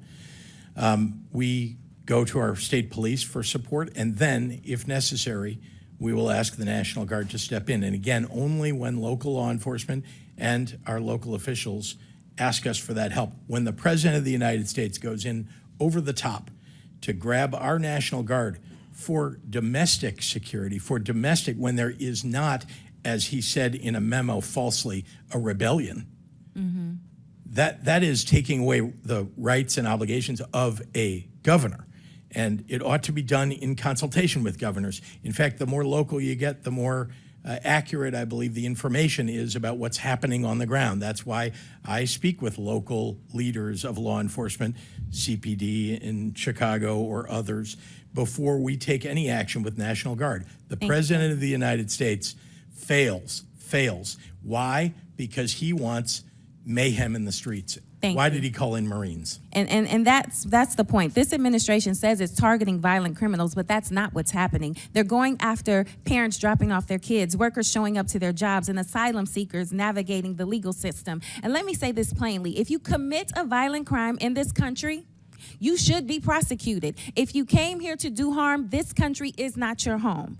Governor Pritzker, can you set the record straight with which direction is violent crime headed in your state, up or down? Down significantly. Thank you. And Governor Pritzker, across the country, undocumented immigrants are less likely to commit violent crimes than U.S. citizens. Does that hold true in your state? Immigrants are less likely to commit crimes than people who already live there. Now, that may come as a surprise to some tuning in today, especially those fed a steady diet of fear. A recent poll found that Fox News viewers are twice as likely to believe the false claim that immigrants commit more crime. It's not true. It's not true. It's not true. So let's stop with the scapegoating and start focusing on real solutions. So quick yes or no's, Governor Pritzker. Did Trump's pardon of the January 6 defendants who violently attacked police officers make Illinois safer? It did not. Does blocking common sense gun laws like universal background checks make your state safer? Absolutely not. Did DOGE cuts to community violence prevention funding make your state safer? Much less safe. Would cutting Medicaid to pay for tax breaks for the wealthy make your state safer? No. Cutting SNAP benefits? No. Okay, so this is what we are dealing with this current administration. Things that are not making our country any safer and are doing harm to the people who need it the most. And with that, Mr. Chairman. Till the lady yields back chair, and I recognize Mr. Donalds from Florida. Thank you, Chairman. To piggyback off my colleague, Governor Pritzker, how much does the state of Illinois spend on illegal immigration every year?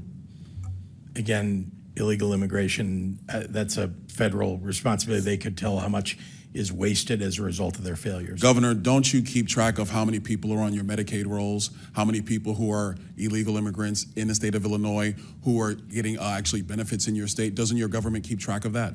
They don't get Medicaid in Illinois or any state as far as I know.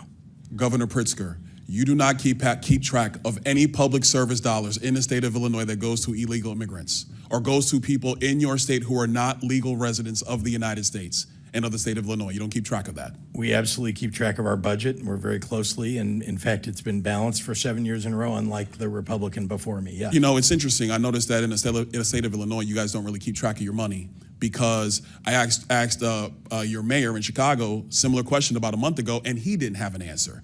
It was quite interesting. I think this might be an Illinois problem. Governor Hochul, in your state, you are spending about roughly $4 billion on illegal immigration, and at the same time, you are actually asking the federal government for $4 billion to finish Penn Station. Don't you think it would be better to stop funding illegal immigrants in your state and actually use those resources to finish Penn Station as opposed to coming to the federal government for the money? Penn Station is owned by Amtrak, not by the state, so it's an appropriate use of their dollars, and Donald Trump has agreed to spend upwards of $7 billion. I appreciated that very much. What we spend on immigrants, the immigrants who are here hardworking to live a life and working on our farms and taking care of our parents in nursing homes and taking care of our children, they have been coming here for 400 years. And we don't keep track of individuals based on their status. We make sure that people have services so we don't end up with an unexpected. So essentially what you're telling me is that you keep no track of money that is going to people who are not legal in the United States, resources that are taken away from New Yorkers, resources that are taken away from Illinoisans. You guys do not keep track of any of this. You know what's really challenging is that many people came here with legal status. I mean, temporary protective status, 300,000. Do you all of a sudden they wake up one day and it's gone. Do you go along with the strategy from the Biden administration, which massively expanded immigration protocols that overwhelmed your city and overwhelmed your state? Do you agree with that? We call for secure borders. We call for this body to I do never its remember job. you calling for secure borders at all, Governor Hochul. We certainly have. That we doesn't certainly sound have. like him to my memory. Many conversations I had with the White House. We asked for federal resources. I mean, you're putting a federal problem on our laps, and you know what? It gets old after a while. I wish you would just do your job. If your here party and actually would pass do the job of meaningful securing the nation the way President Trump has now had to do twice, we wouldn't be in this predicament. Wouldn't you agree? Do you agree or disagree that securing the nation's borders is the job of the President of the United States? President Trump has done that job twice now. Well, and previous Democrat presidents have not done that job. Wouldn't you agree with that? this has been a problem that's been in place since I was a young staffer here on Capitol Hill. We worked on immigration, and Ronald Reagan signed amnesty for 3 million people. You know, it's interesting you bring up Reagan's amnesty in '86. You know, part of that deal was to actually build border wall and secure it. But the Democrat Party refuses to build border wall. You oppose it every single time. Is that your position? Do you now support border walls, There Governor has Hochul? been many times when bipartisan legislation is presented to this body and people just walk away from it. They refuse to do the hard work of governing like governors like us have to do every single day. When I leave here, I'm going to go home and govern a state. I'm not going to tweet about this experience because I have too much work to do taking care of New Yorkers. And You're keeping really them not doing safe. a good job, Governor Hochul, because a lot of New Yorkers are actually coming into my state, in Florida, many of them. They come all the time because they actually want to come to a state that is well run, that protects citizens, does not allow illegal aliens to victimize citizens like they are victimized in the state of New York, like they are victimized in the state of Illinois, like they are victimized in the state of Minnesota. They choose states like Florida and Texas to find safer places to live and raise their families. Hold on, Governor Hochul. We've had enough crime time. rates are much Governor lower Walz, than you've been yours, sitting over there much pretty lower. quiet. I got a question for you. I love to talk. Thank you, Congressman. Fair enough. You said earlier that the ICE agents under the orders of President Trump are a modern-day Gestapo. Do you realize how disgusting a phrase that is, considering the history of Nazi Germany? Would you like to recant that statement? What I said, Congressman, and I have a long history of supporting law enforcement, I said President Trump was using them as his modern-day Gestapo, not identifying who you are, coming up in unmarked vans, taking people away and giving... Is it the responsibility of ICE to actually deport illegal aliens in the United States who are here? Isn't that their responsibility?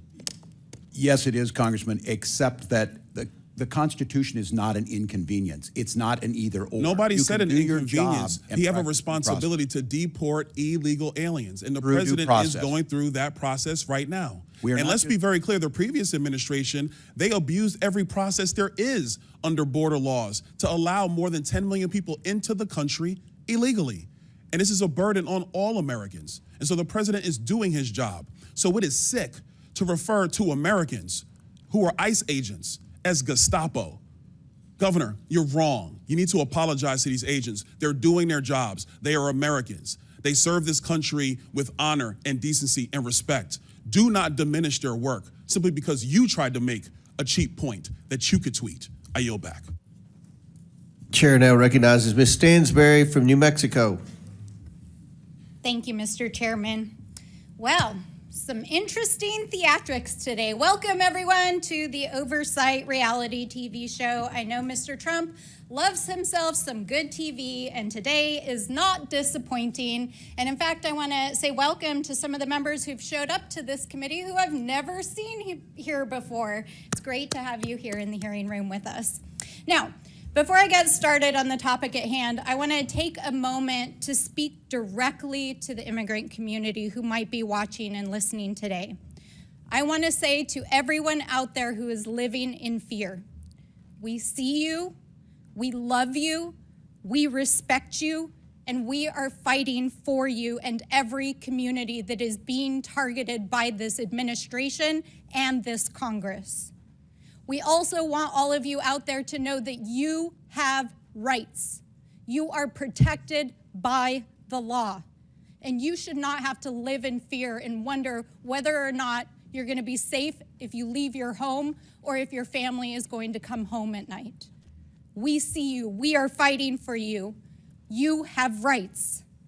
Now, let's turn to the situation in California, which, of course, much of this hearing has focused on. As someone from a Marine veteran family, let me be clear. Marines are combat troops. They are highly trained, highly disciplined, lethal fighting force combat troops. And they should never, never be deployed against the American people who are exercising their constitutional rights. This is a gross and disgusting abuse of power. A disgusting abuse of power by fake tough guys who think that they can intimidate our communities while taking away their rights. And this is from the same man who dodged the draft and called our military service members suckers and losers. That's your commander-in-chief. And here, these folks here and the president want to say they're for our military and our veterans while they're illegally deploying service members, violating state sovereignty, gutting the VA, firing generals and lifelong service members. And you all want to sit in here and play like you're with the military and the American people while Donald Trump is planning to spend $45 million of your hard-earned taxpayer dollars on a fake military parade this Saturday that they can't even fill, that they put a super PAC ad on Craigslist to recruit citizens of the city of Washington, D.C. to go stand in the parade route. Congratulations, it's made for TV. But this is serious because this is an abuse of power. So I want to read a list of grievances: obstructing the administration of justice, refusing to assent to the laws for the public good, sending swarms of officers to harass our people, keeping standing armies without consent of our legislatures, transporting Americans overseas to be tried for pretend offenses. Mr. Chairman, I wonder, do you know where these offenses come from? No? Aw, that's too bad. Because it's actually the Declaration of Independence. That's right. It's the Declaration of Independence. And my colleagues across the aisle might want to bone up on that in the U.S. Constitution before they go attacking our communities, especially as we head into the 4th of July holiday and celebrate our independence from an abusive and mad king. Because here in America, there are no kings, and we reject people who believe they are. And no one is above the law, and we will hold them accountable. But I think it's very clear today, and I think it's been borne out by every witness that we have here, that what Donald Trump is doing is not only an abuse of power, an abuse of the military, an abuse of our citizens, but also, y'all should know this while you're sitting here creating this made-for-TV moment, that 2/3 of Americans, according to the polling yesterday, are opposed to what Donald Trump is doing with both immigration and the deployment of the military in our communities. It's wrong, it's immoral, it's illegal, and it's a violation of our rights. And with that, I yield back. Chair recognizes Mr. Langworthy from New York. Thank you very much, Mr. Chairman. Governor Hochul, yes or no, do you think someone who's committed murder or rape in this country, in that they're here illegally, should have tools at their disposal to avoid deportation? As the governor, his primary responsibility is to yes protect or the no people question. of New York. I'm Those sorry. crimes are abhorrent. I'm sorry. Whatever response you prepared to give today dwarfs in comparison to your actions as governor. I would like to remind you of someone named Gianfranco Torres Navarro, an illegal alien and suspected leader of a violent Peruvian gang. He was tied to 23 murders in Peru and came to this country illegally across the southern border. He had his victims' faces tattooed on his body, and he was hiding in plain sight in Endicott, New York, for an extended period of time where ICE could not locate him. And why did it take so long to find him? Because policies like your green light law, which blocks ICE and U.S. Border Patrol from accessing critical DMV databases. In fact, it threatens the badges and threatens to charge with felonies any officer that shares that DMV data with federal agents. These agents rely on data to be able to know who they're pulling over on the side of the road. They're taking their lives into their hands every time they're trying to, keep our streets safe. The really sick irony here is that your government in New York, my home state, freely shares that same DMV data with the government of Canada at our bridges in you and my hometown. But it doesn't share that data with your American federal government. Why, Governor? You're misstating the green light law because I'm we not. are able to cooperate with federal authorities when there's a Why do crime you shield involved. the database, Governor? Anything they want from us related to investigating a crime This is data available that's to needed them. in real time to enforce the laws on the streets. They can't subpoena these records from your government. And I've had these conversations with my county sheriffs all across the state of New York, state police.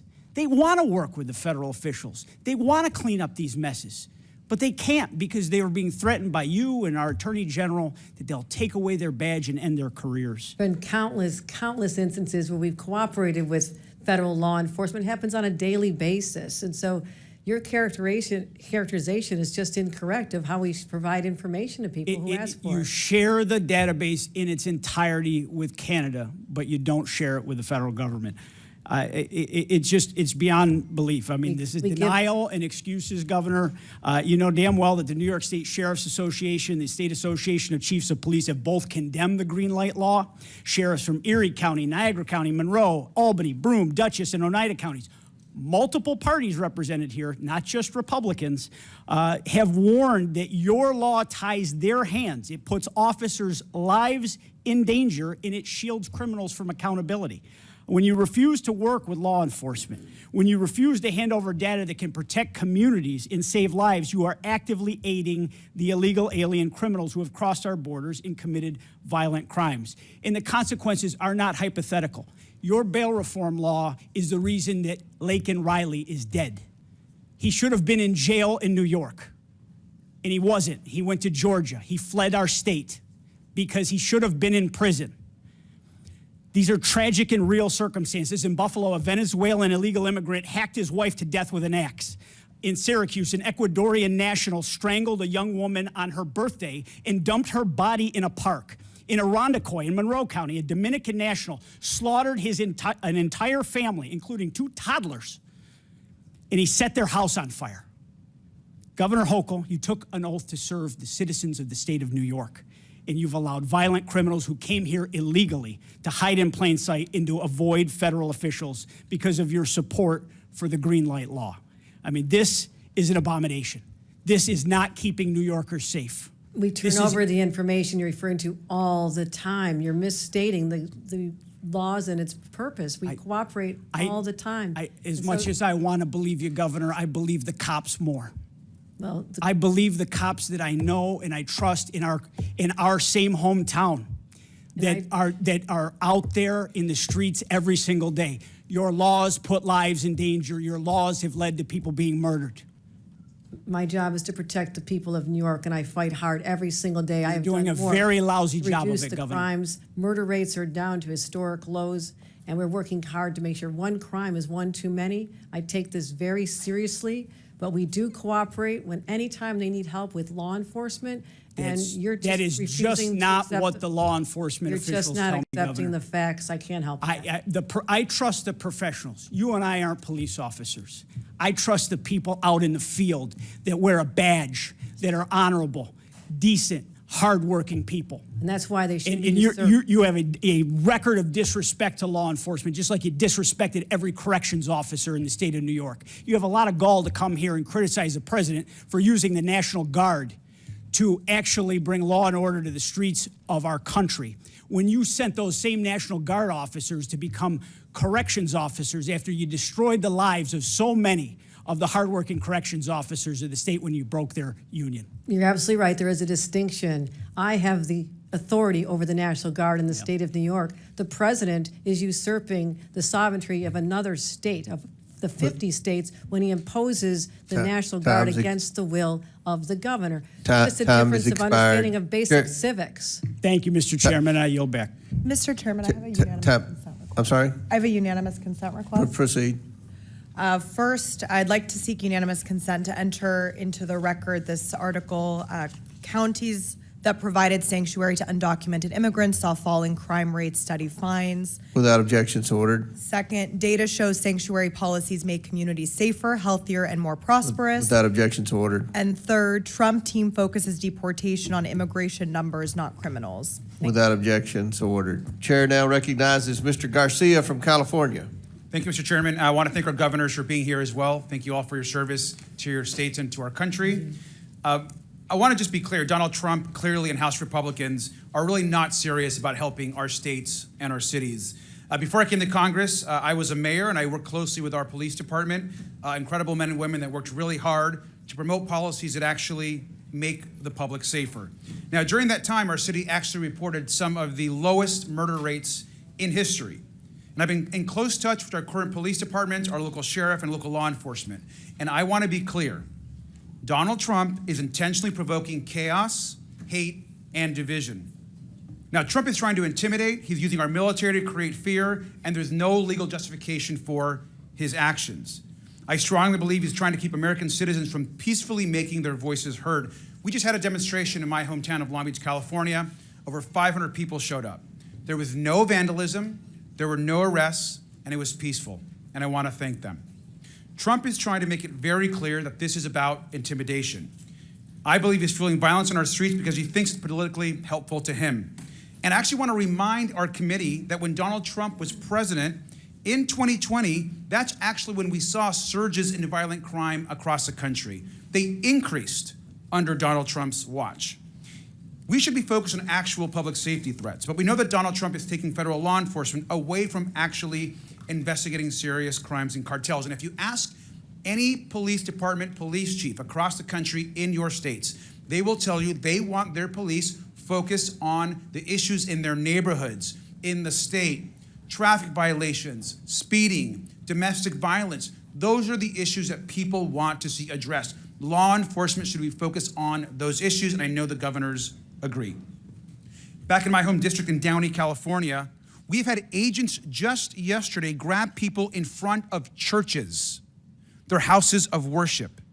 Agents refused to identify themselves and show warrants. An elderly man was dropping off his granddaughter at their local church and was detained in front of the property and the family. That is outrageous and should be disturbing to every single American. And we know this does actually nothing to protect the public. But this, of course, is Donald Trump's playbook. He doesn't care about the safety of the American people. He fuels hate and fear. It's no coincidence that Donald Trump is fueling chaos. At the same time, he's advancing legislation which the American people know is completely toxic and harmful to this country. We're looking at 16 million people losing health care. It's being debated right now as we speak in the Senate. Nutrition cuts for seniors and veterans, huge tax cuts for the wealthiest and the largest corporations in this country. And while this is being debated, Donald Trump is causing chaos and fear across our country. I want to ask the governors in the remaining time that we have. It is clear that healthcare and these impacts of this bill will impact all three of your states greatly. And so I have a brief question. What is the bigger risk to your state? Ripping away healthcare from millions of people across the country, thousands and thousands in your own states, or the law-abiding, working, undocumented folks in your states? And I'll let you each go ahead and give that answer. We'll start with Governor Pritzker. Thank you very much, Congressman Garcia. There are 770,000 people who stand to lose their health care in the state of Illinois, perhaps even more, depending on how this bill turns out. And I can tell you that there are people who are dependent upon Medicaid and Medicare to survive. I am deeply, deeply concerned about the deaths that will occur as a result of the cuts, not to mention that we're taking away SNAP benefits from families that need it most, and children. Veteran services, people who have PTSD, who need to see their therapist at a certain time, now have to wait much longer periods of time because of the threat of this bill. So I'm deeply concerned. DOJ has taken away one of our facilities in the state of Illinois already. It's a huge problem, and that is the threat. Thank you, Governor Walz. Yeah, thank you, Congressman. In Minnesota, in 2023, we were ranked as the top state for healthcare, home of the Mayo Clinic. We have more people covered almost than any other state. This bill would take 250,000 people off of healthcare, make it more difficult, reduce the outcomes we're getting. 40% of those are children receive their care through that way, and over 70% of nursing home patients. It would be catastrophic, and the state has built it up to improve lives of all of our citizens. Thank you. And finally, Governor Hochul. Health care is a basic human right, and I'm proud in the state of New York that 95% of people in our state have health care coverage. But these devastating cuts will throw off at least 1.5 million New Yorkers, and not just those individuals, but when hospitals in rural areas have to shut down, the entire community will lose important services. So this will have a ripple effect through our economy and hurt more than just the people who lose their Medicaid, and it is devastating and absolutely unwarranted. We encourage everyone to stand up, speak up on behalf of their constituents, especially those from the state of New York who represent rural areas. They're counting on you. Thank you. Governors, I thank you, and I yield back. Chair now recognizes Mr. Biggs from Arizona. Thank you, Mr. Chairman. I get a kick out of you sanctuary state, county, city leaders who talk about having to deal with the border crisis. Cracks me up, actually. But at least, Governor Pritzker, you did call it a crisis in your statement. I appreciate that. Ultimately, as you said in your statement, you received 50,000 illegal aliens into Cook County. And Governor Hochul stated that New York received about 220,000 illegal aliens. That's fantastic that you know those numbers roughly. Now I want you to imagine you're a southern Arizona community of about 80,000 people, sitting right on the border. And over the course of the Biden administration, a couple of million people came through your little town. And I quote you, Governor Pritzker, Illinois didn't ask for this crisis, and I'm going to tell you, neither did Yuma, Arizona. Its lone hospital, only hospital, couldn't handle the influx, nor could its single food bank, its law enforcement, its schools, and other services and infrastructure. That was a failure, you're correct, on the part of the federal government under Joe Biden. That's all stopped now. That's all stopped now. Because it didn't take a new law, it took enforcement of the current law. But you know what drew a lot of those people? Because you might have been down there once. I've been down there dozens of times. I've taken more people from Congress down there than anybody else here. And you know what those people told me? They're coming here because they wanted to get to places, and they would name Chicago, and they would name New York to me. I'd say, why the heck are you crossing here and not crossing at Del Rio? Because you guys offered sanctuary policies. They believed that they would be protected in your jurisdictions. And now that these millions of illegal aliens are here, permitted to get here by the Democrats and the Biden administration, your jurisdictions actually hinder the enforcement of immigration laws because of the sanctuary policies you've adopted. And then you have the temerity to complain about the influx of illegal aliens that strain your social services. Well, you did that. That's not even an unintended consequence. That's what it is. So I'll ask you, Governor Walz, do you agree with Minnesota your Attorney General's opinion stating that it's not lawful for Minnesota counties to hold people for immigration authorities, even if there is an immigration warrant? Do you agree with his statement? That's his statement. It's not yours. I just want to know if you agree with him. Yeah, well, I know you know this, Congressman, that all 87 Minnesota counties follow federal law. I don't know that. I just want to know. I don't know that. Why would I know that? I'm just going by your Attorney General. I haven't He got says the not chance to to do explain it. it. Do you agree with the Attorney General? That's all I'm asking. The Attorney General is elected independently in Minnesota. Nothing in his opinion allows it. In Minnesota, So are you telling me you disagree with him? Could I You have 20 disagree with him? seconds just to say? I just want you to answer the question. You're not answering the question. I served here, Congressman, and there's the respect to the witnesses to just be able to speak. Yeah, there is, and there should be respect, and that respect from the witness should be to answer the question. Our counties and jurisdictions can do whatever they deem necessary. They have to. Do you agree with your Attorney General? Apparently, we don't know because you're not going to answer. You're going to be oblique about it. So that's unfair characterization. I'm trying to answer. I'm not the Attorney General of Minnesota. Do you agree with his memo? And you're killing time because you're filibustering. Do you agree with his memo? That's all I'm asking. Nothing. And you don't want to even answer it. You just say, oh, you know, maybe yes, maybe no. I don't know. Let's go to you, Governor Pritzker. A lawsuit was filed against you in the state of Illinois, and you responded. Your response to the claim is that Illinois has a quote constitutionally protected choice not to assist federal authorities with deportation, close quote. Give me the constitutional reference you're making there. What are you referring to? Congressman, I don't know the lawsuit that you're referring to, and I don't know that I was the respondent in that lawsuit. I can say that this is from the response filed on your behalf. So you didn't read the response? Well, let me then ask you, if that is the response officially of you, how is that consistent with Arizona versus U.S.? It's not. How is it consistent with 8 U.S.C. 287 D3? It's not. Let's just cover the last 18 seconds.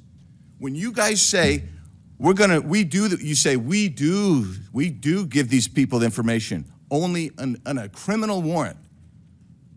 Is there any distinction in 8 U.S.C. 1373A, 1324, 1324C that says, yeah, you don't have to give information. You don't have to provide the body. You don't have to respond to the ICE detainer. Is there anything in there that says there's a distinction between the criminal law, the criminal warrant, the criminal detainer, and a civil warrant, civil detainer? Is there anything in there?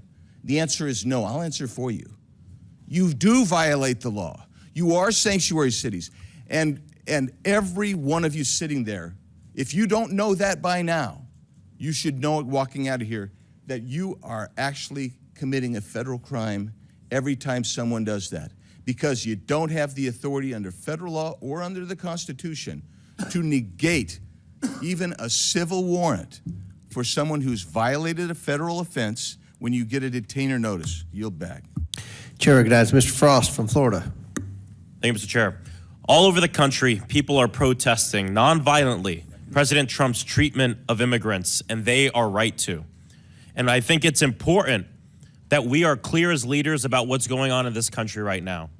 There is no mass deportation campaign. Deportation is a process that is not being followed right now. What's going on is people are being snatched up in the middle of the streets, trafficked, kidnapped in the middle of the streets, trafficked to other countries without due process.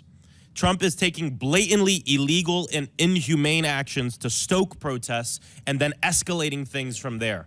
Over the weekend, he sent the U.S. troops to California. This is dangerous. First, the California National Guard without the governor's support, and now the Marines. The Marines are trained to fight and win wars, not to de-escalate a protest in the heart of an American city.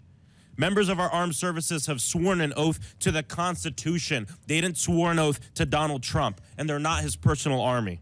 And so in the face of a wannabe dictator, we have to have strong opposition. First, the Trump administration says they're going to arrest judges. Then they arrested a judge. Then they talk about arresting elected officials. Then a mayor gets arrested. Then they said they'd arrest a member of Congress, and one has been indicted. A Democratic member of Congress has been indicted.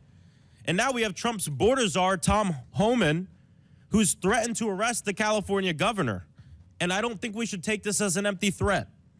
Why is Trump now saying he wants to arrest governors? It's because he knows that some of the people who are going to be the greatest opposition to his lawlessness are Democratic governors standing up for their people. And so I'm just curious to hear from our three governors here today, because these things can be put forth as hypotheticals, but they're not hypotheticals. Elected officials are being arrested. This is happening.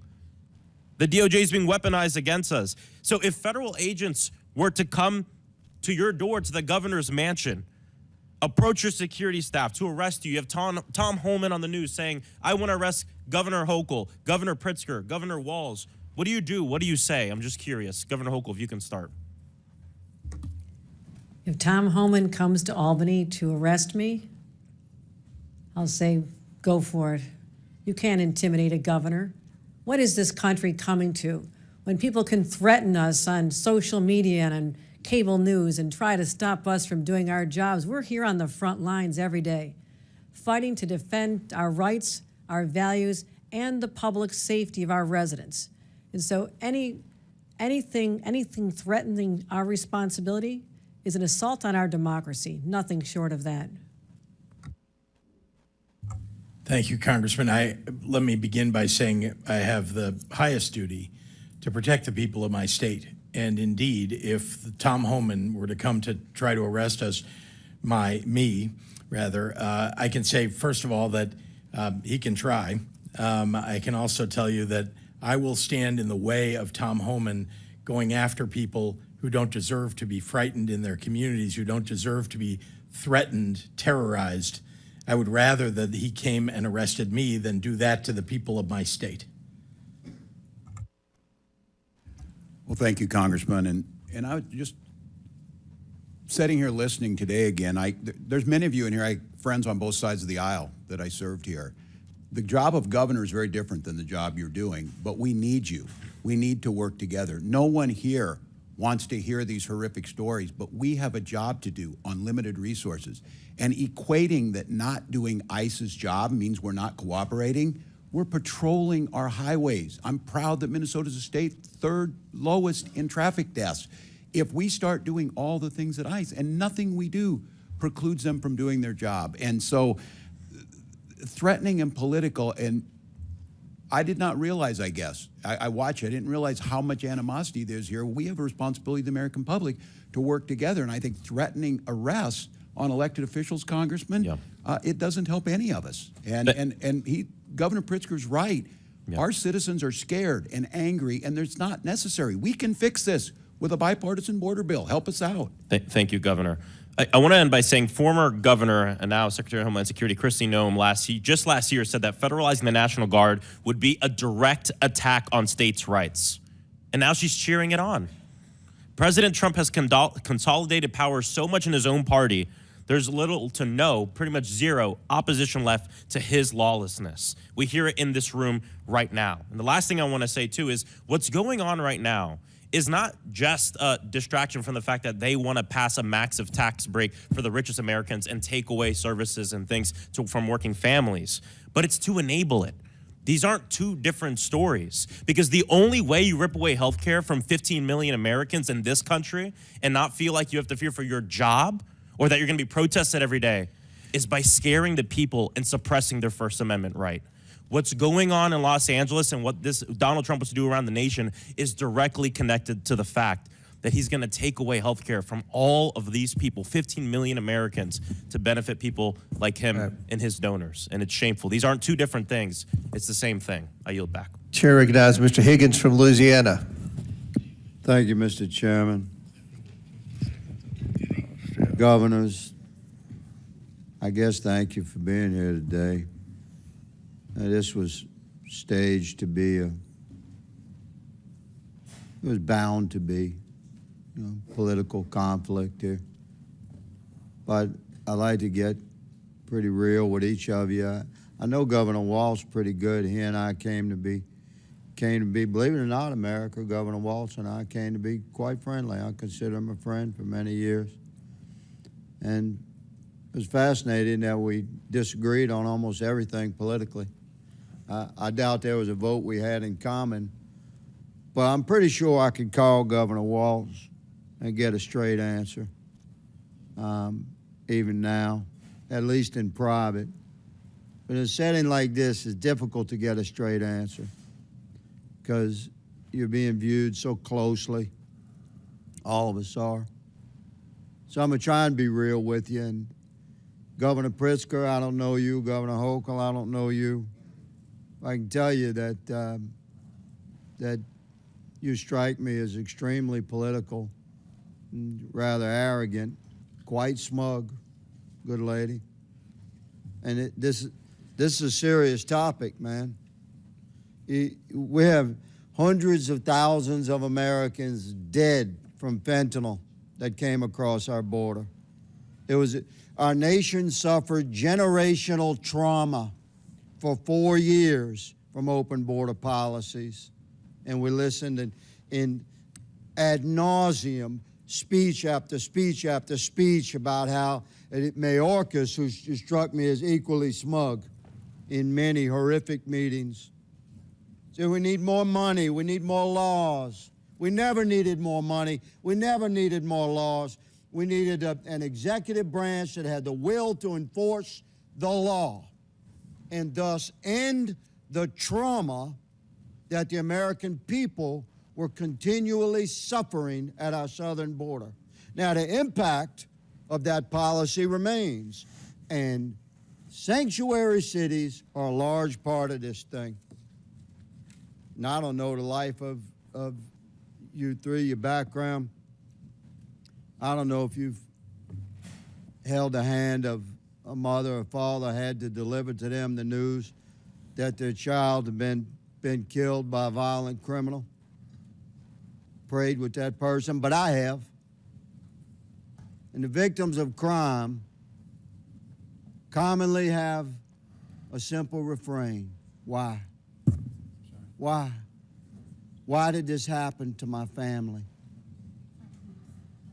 And I'm going to ask you, Governor Pritzker, and you, Governor Hochul, what do you say to those people when, have you ever had the courage to speak with one in person, in private, without cameras, and when they ask you why was this horrible person invited to Illinois or New York? Why do your sanctuary policies encourage, why did this guy that killed my daughter, why was he in my state? Why? Representative. Don't tell me it's limited resources. Representative. Don't tell me it's limited resources. I'll let you know when it's time for you to answer the question, madam. Okay. Don't tell me it's limited resources, because we're talking about the resource of righteousness and goodness. And God controls the bank of righteousness and goodness. And there's no limit to that withdrawal. Governor Pritzker, what do you tell a family when they ask you why? Why was this murderer in my state that came here across the border illegally and was encouraged to come to my state by your policies? Go.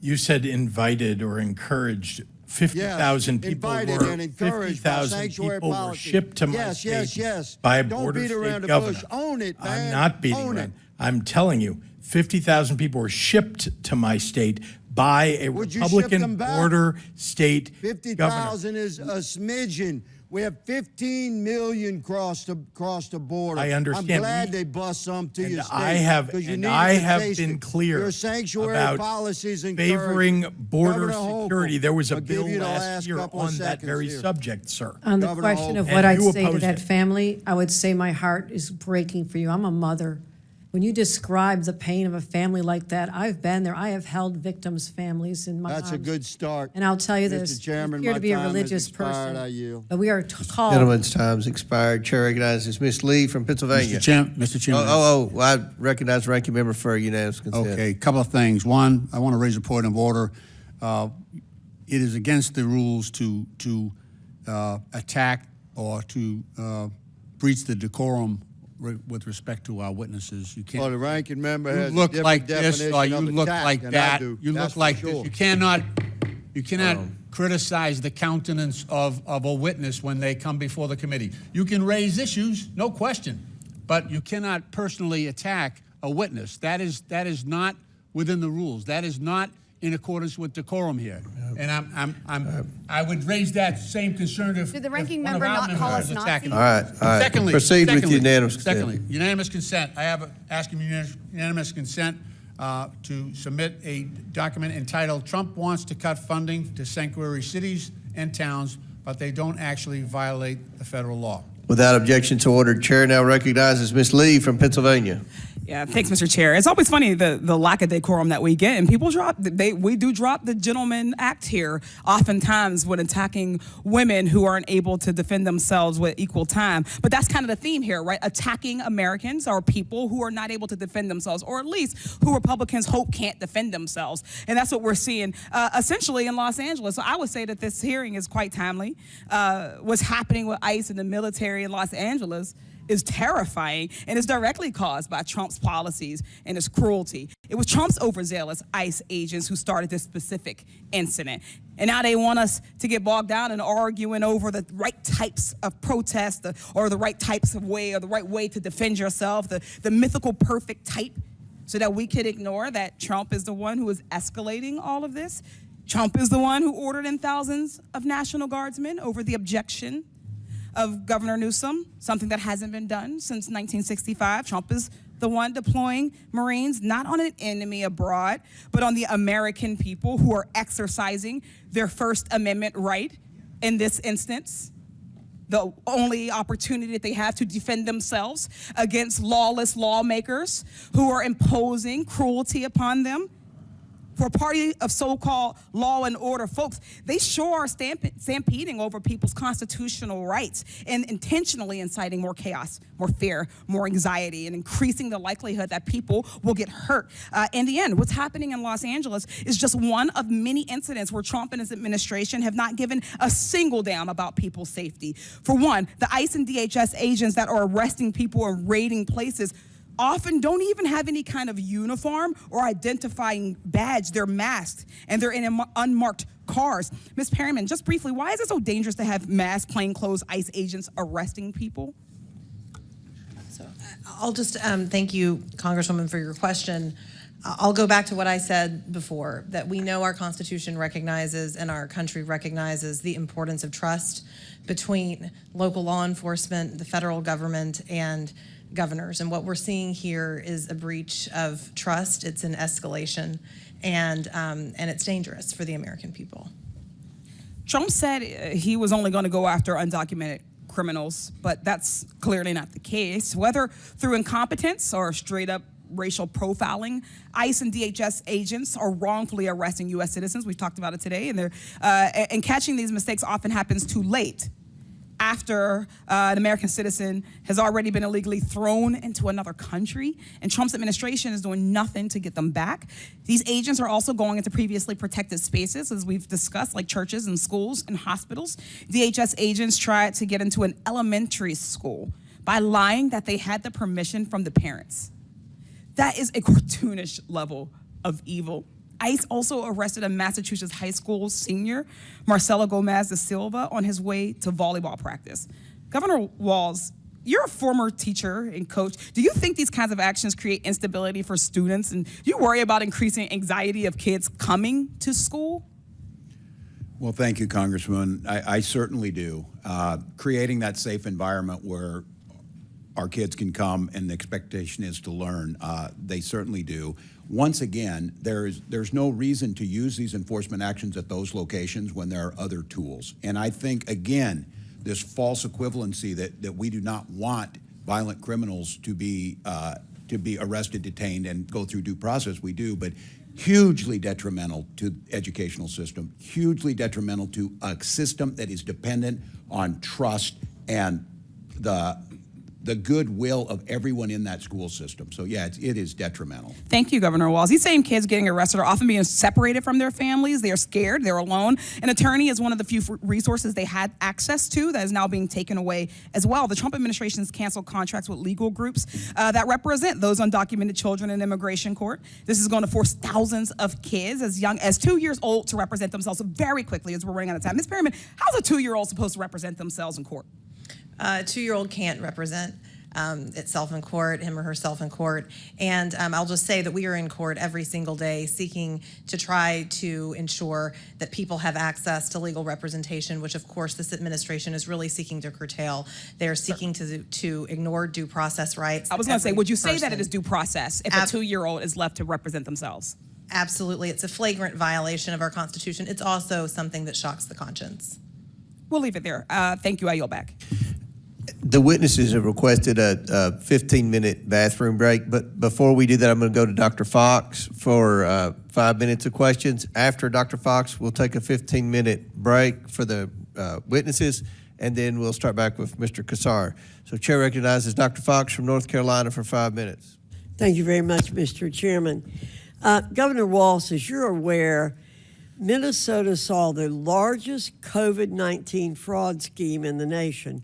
The so-called nonprofit Feeding Our Future falsely claimed to have served 91 million meals to children, for which it received nearly $250 million in federal funds.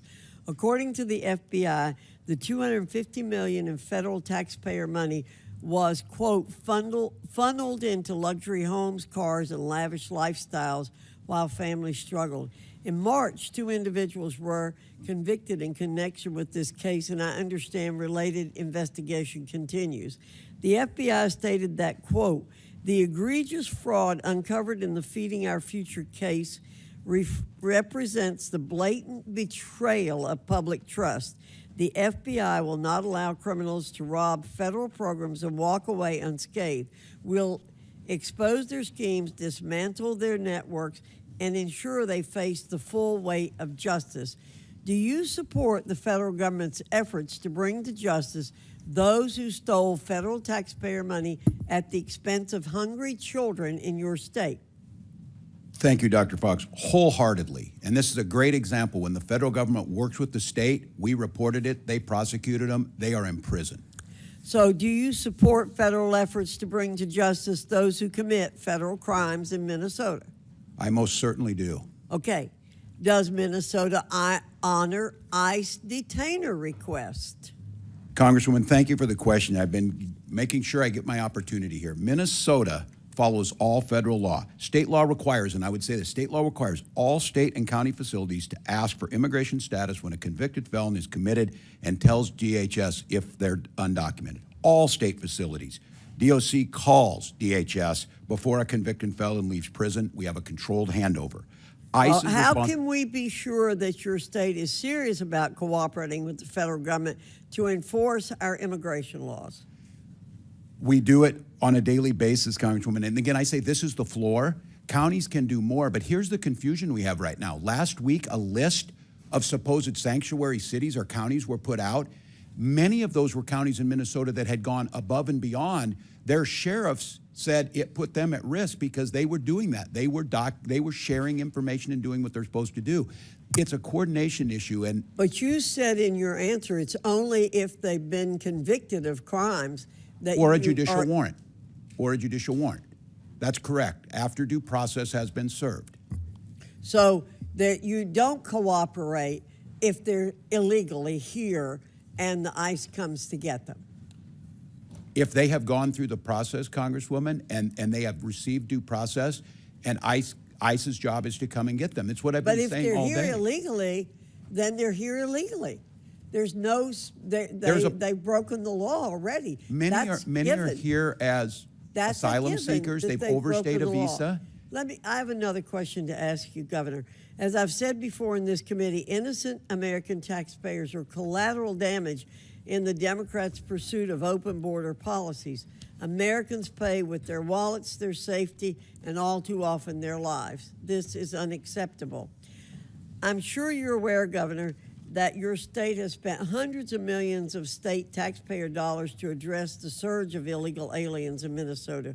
Are you also aware of any NGOs operating in your state that provide services to illegal aliens, and have those NGOs received any federal funding? I can't answer that at this time. I don't have it in front of me. Well, we have to end the shameful practice of NGOs working against immigration law enforcement efforts. That's why I introduced H.R. 245, the Grant Integrity and Border Security Act, to stop NGOs who work against U.S. laws from receiving a single cent of taxpayer funds. Americans should never tolerate a government that uses their own tax money against them. And Mr. Chairman, I yield back. Gentle lady yields back. Before we recess, recognize the ranking member for UC. Thank you, Mr. Chairman. I ask unanimous consent to submit an article from the Seattle Times entitled "National Sheriffs Association Head Tears into Fed's Sanctuary List." Without objection, so ordered. Pursuant to the previous order, the committee will stand in recess for 15 minutes. The committee stands in recess.